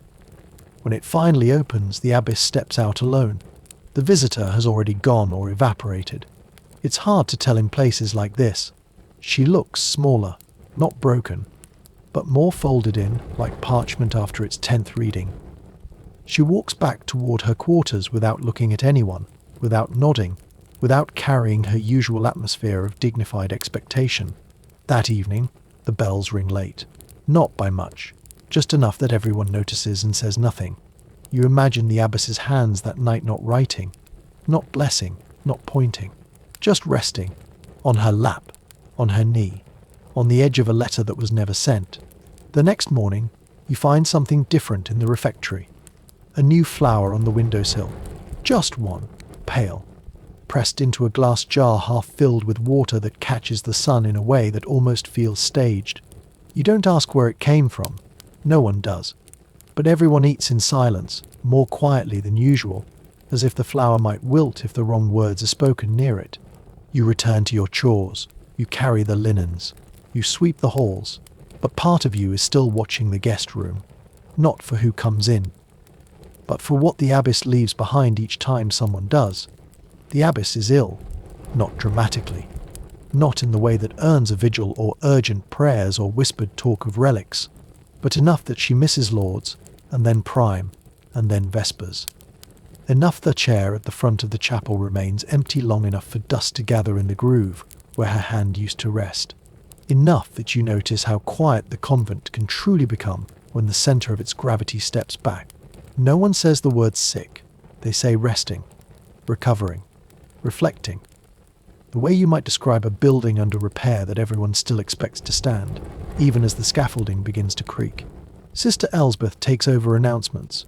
She reads with a voice that tries too hard to be neutral, clipped, upright, balanced, but stumbles every few sentences, as though she's translating herself from memory into meaning, and the grammar doesn't always work. You carry out your tasks. You fold. You sweep. You chant. But everything feels provisional, like a dress rehearsal performed without knowing if the lead will return. The abbess's room stays closed, not locked, just closed. You pass it daily and imagine what's happening inside. A slow fever. A prayer whispered not upward, but inward. Hands that once steadied the convent now shaking with the weight of quiet. One evening, after Compline, you find yourself standing outside her door longer than necessary. You do not knock. You do not speak. But you listen, and though there's no sound, the silence feels dense, like a room filled with unspoken thoughts. Then, late at night, when most are asleep and the wind has forgotten how to blow, the bells ring. Just once. Not loud. Not frantic. A single chime. As if to say, I'm still here. The next morning, her door is open. Not wide, not inviting, but open enough to suggest the worst has passed, or at least paused. She walks slowly into the chapel. Her gait is different. Less certain. Less carved. But her presence pulls the air into its usual order. She does not speak. She does not lead. She simply kneels. And in that moment something changes. Not in her, in you. You realize that power here isn't in the ring, or the ledger, or the keys that clang like iron psalms from her belt. It's in what people expect of her, and what she carries silently so that others don't have to. When she finally rises, you see her touch the pew for balance, just once. A small gesture. but it echoes longer than any sermon. You return to your cell that night with a strange kind of calm. Not hope, not relief, just the comfort of knowing that the silence still sleeps where it always has under the ring, behind the curtain, in the steps of the woman who never asked for power, but carries it like a psalm she can't stop humming. So now, the candles have burned low, the chapel is quiet, and the walls, those ever-patient witnesses, hold just a little more than they did before. You've walked through cloisters of silence and secrets, sat through meals that said more in glances than in prayers, and watched a ring that weighed more than gold. You've met the abbess, not the one painted in saintly portraits, but the one who writes in invisible ink, carries the burden of expectation like a cloak too heavy to remove, and kneels not to rule, but to remember. The convent, it turns out, isn't made of stone and scripture. It's made of women watching, writing, surviving, sometimes falling in love with words they're not allowed to say. And somewhere between the letters hidden in the wall and the robe folded just so, a quiet kind of power hums. Thank you for staying with me through all of it, the whispered psalms, the sideways glances, the petals tucked into pages and the sermons no one spoke.